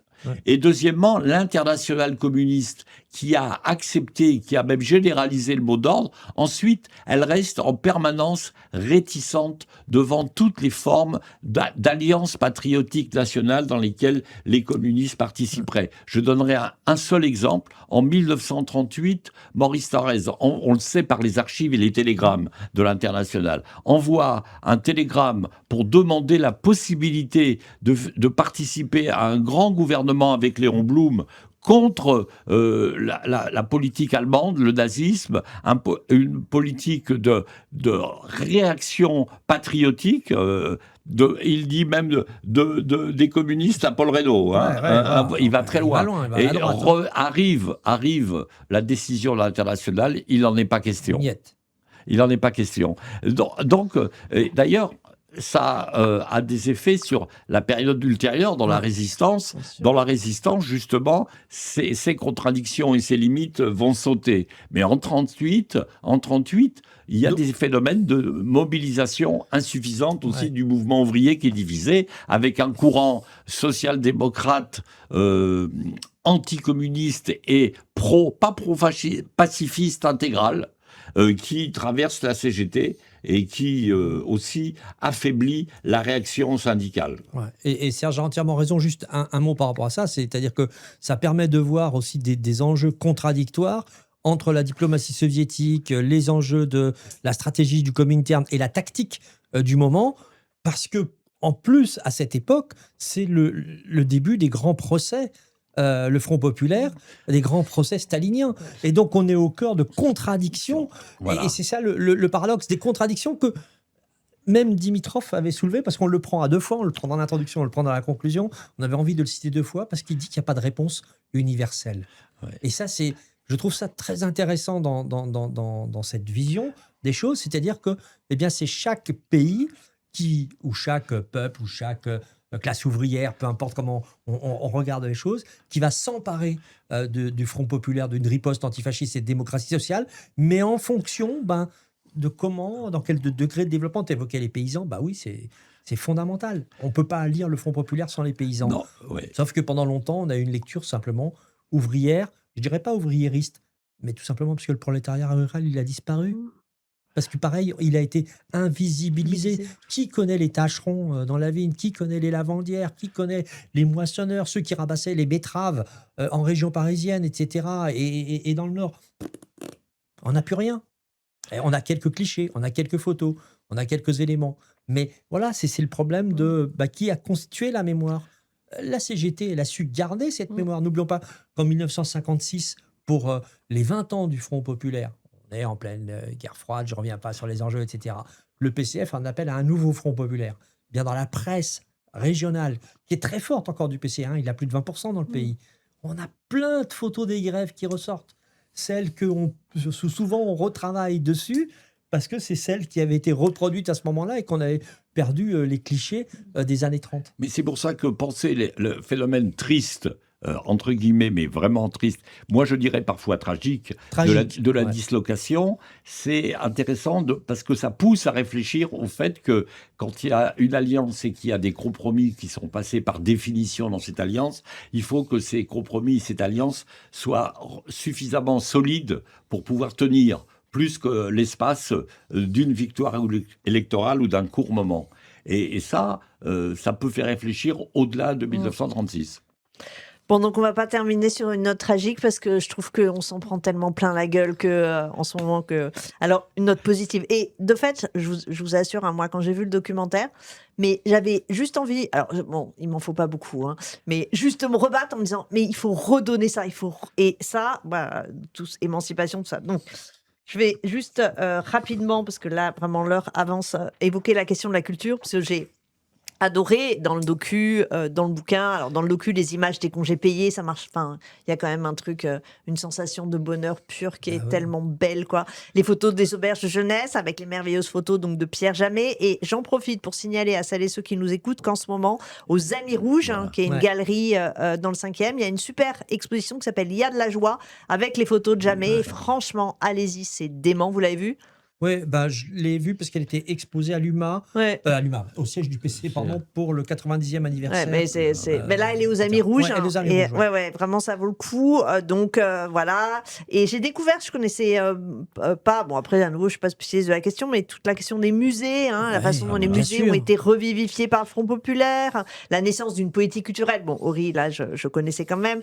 L'exposition universelle de 37, où est exposé Guernica, l'art mural. Moi, j'adore l'art mural, donc... D'ailleurs, après, je vous demanderai s'il y a un bouquin sur l'art mural, parce que ça m'intéresse. Et alors, le festival antifasciste de Cannes. On l'oublie souvent, mais Cannes, c'est pour réagir à Venise, Mussolini. C'est Jean Zay qui porte ça. Olivier Loub, ses travaux, et on voulait qu'il soit présent dans l'ouvrage, parce que ça nous permettait de se dire, mais le cinéma, qui est quand même l'art qui explose dans ces années 30, et en plus, il passe du muet au parlant, donc c'est fondamental, etc. Mais face aux fascistes, face à Venise, etc., que faire? Eh bien, le Festival de Cannes. Bon, il n'ouvre pas, on sait bien pourquoi. Parce qu'après, ça va être d'ailleurs, c'est la bataille du Rail qui emporte la première palme d'or. Voilà, c'est super beau, quoi. C'est super beau, et c'est l'aboutissement. Mais c'est ce que disait Serge tout à l'heure, en fin de compte. Il y a des graines qui ont été semées, il y a des choses qui seront faites quelques années après, parce que 36-44, c'est rien. 44-47, c'est le moment du retour à la République, une République libérale, mais aussi sociale, avec le programme du CNR. Tout ce qui ne s'est pas fait en 36-38, alors je ne vais pas dire tout, la totalité, mais une bonne partie, se fait à ce moment-là. Et ça a été semé. Alors, ça ne veut pas dire que tout vient du Front populaire. Attention, le propos, ce n'est pas de dire ça. Mais c'est qu'il faut bien prendre en considération ces contextes emboîtés, ces moments emboîtés. Voilà. La séquence du Front populaire, c'est une séquence qui s'inscrit dans une bataille social, un mouvement qui est presque celui d'une décennie, de 36 à 45 ou à 46, qui est celui justement en France de retrouver la République à condition qu'elle soit sociale.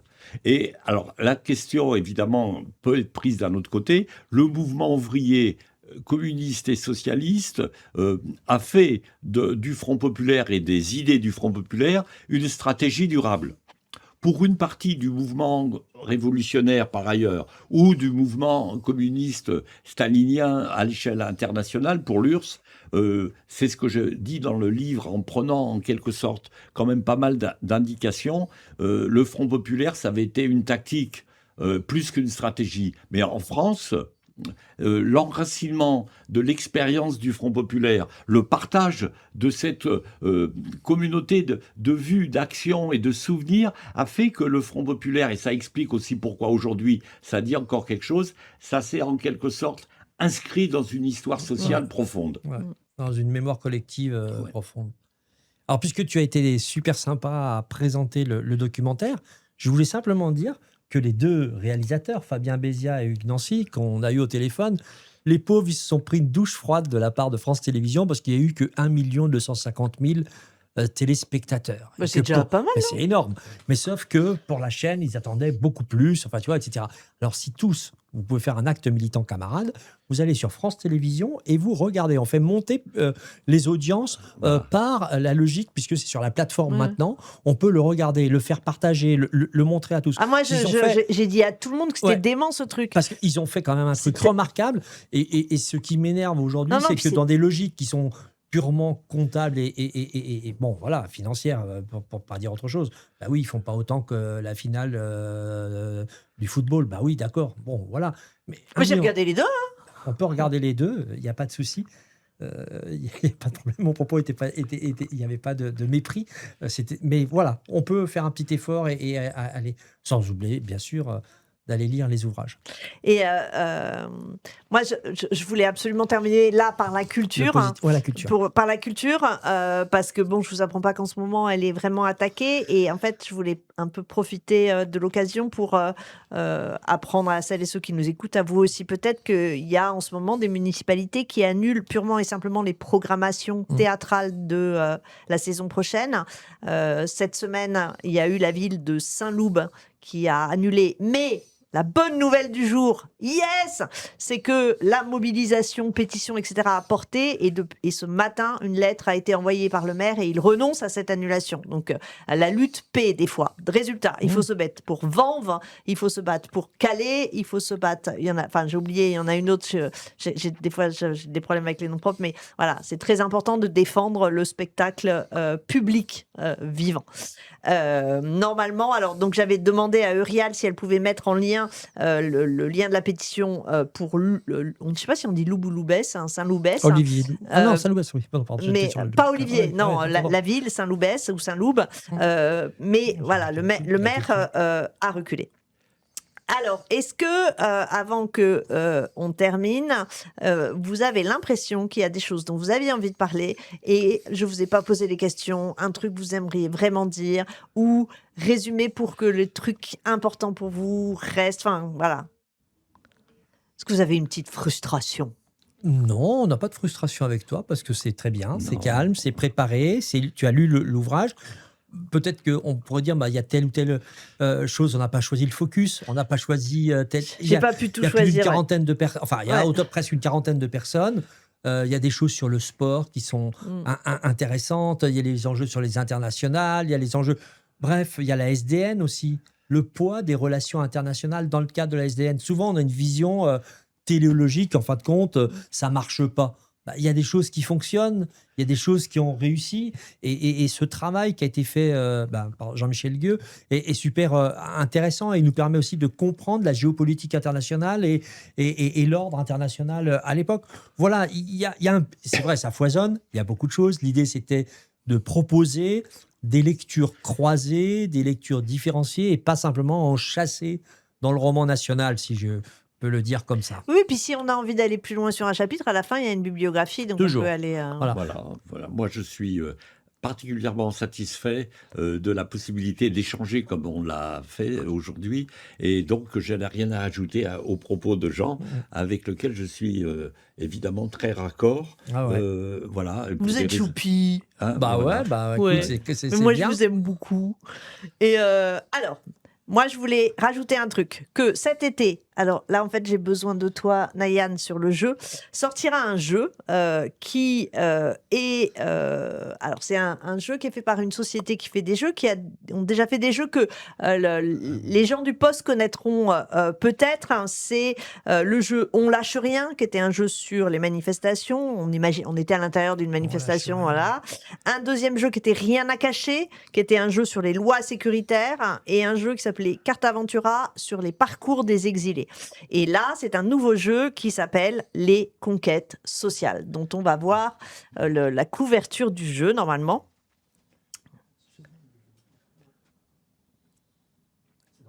C'est dans les photos, ouais. Il y en a une, t'as passé tout à l'heure, c'était les petites cartes. Tu vois ? Donc, et pourquoi j'en parle ? C'est parce que ce jeu est fait avec la Fondation Gabriel Péri, voilà, Oui. Louise Gaxi et David Choran. Oui. Et on est tous les trois, donc et moi-même, au conseil scientifique. C'est un jeu qui a été fait en collaboration avec la CGT, avec la LDH. Et donc, le principe, c'est ce qu'on appelle je suis pas très bonne en jeu, moi, un timeline. Donc, on a des cartes sur lesquelles, là, vous voyez les dates, mais en fait, elles sont plutôt comme il y a écrit le massacre de fourmis, donc il n'y a pas de date, et les joueurs doivent essayer de les placer.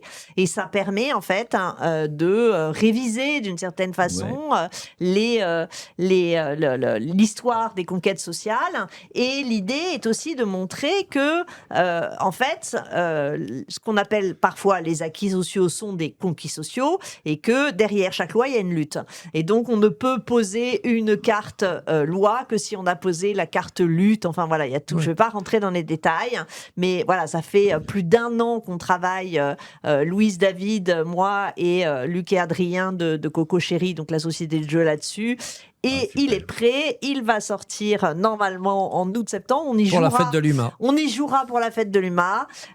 J'espère qu'on y jouera ici parce que moi, j'espère que je reviendrai ici à la rentrée, sachant que, comme je suis prof, moi, juillet, août. Non, mais en fait, je vais bosser, mais la prochaine émission, ça sera en septembre.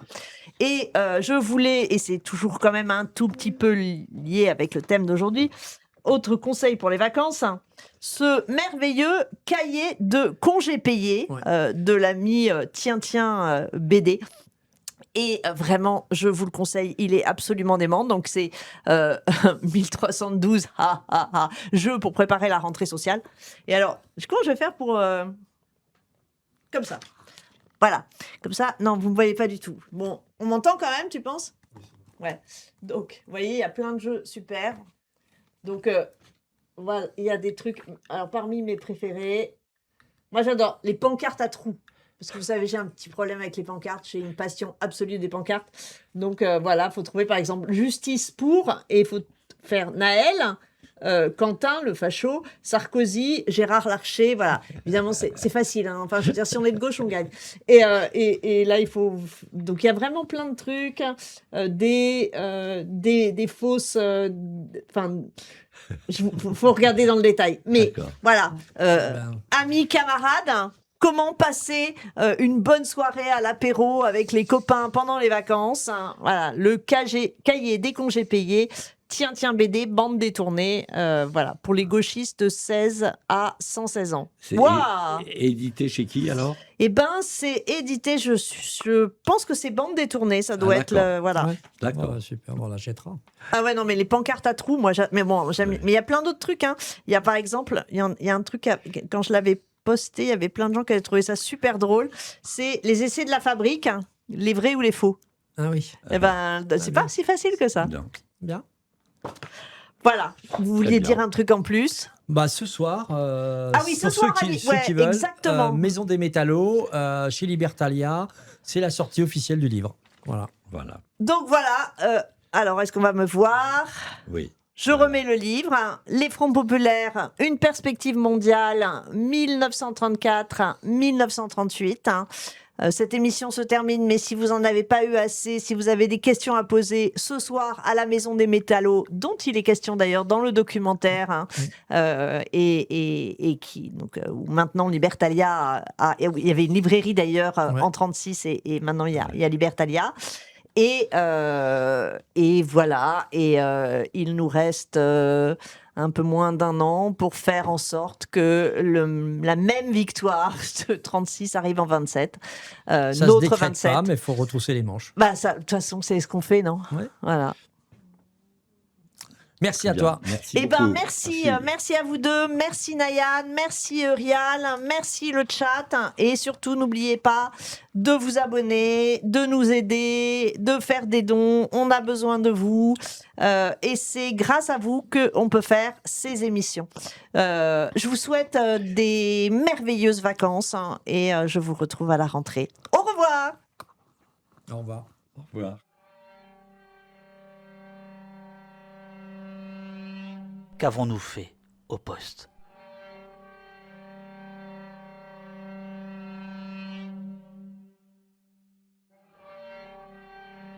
On m'a donné la parole. C'est essentiel, on ne nous donne pas la parole. Nous, c'est toutes les victimes, en général. Des confidences. Et puis, à un moment donné, un moment de vérité.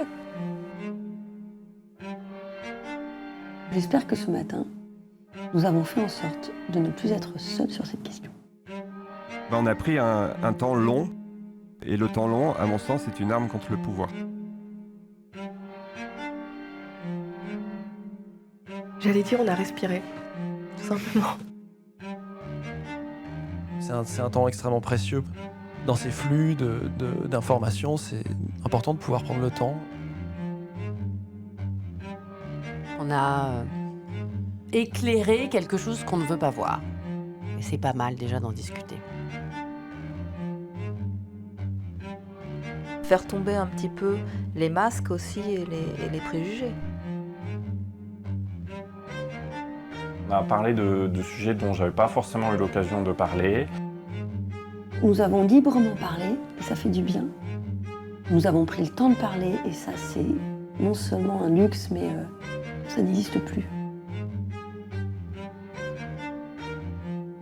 On a parlé de quelque chose dont on parle trop peu, à mon sens. Et on a essayé de décortiquer une situation très complexe. C'est un lieu d'abord où on a le temps, on peut s'exprimer, et en même temps, tout peut être dit. Un lieu comme ça, ben ça n'a pas de prix. Oh, ben vous pouvez faire des dons, les amis.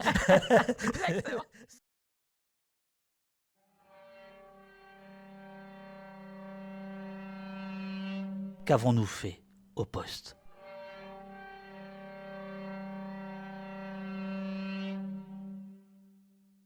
On a essayé quand même de conserver un peu d'espoir. Nous avons essayé d'éclairer les choses avec un espoir et peut-être illusoire.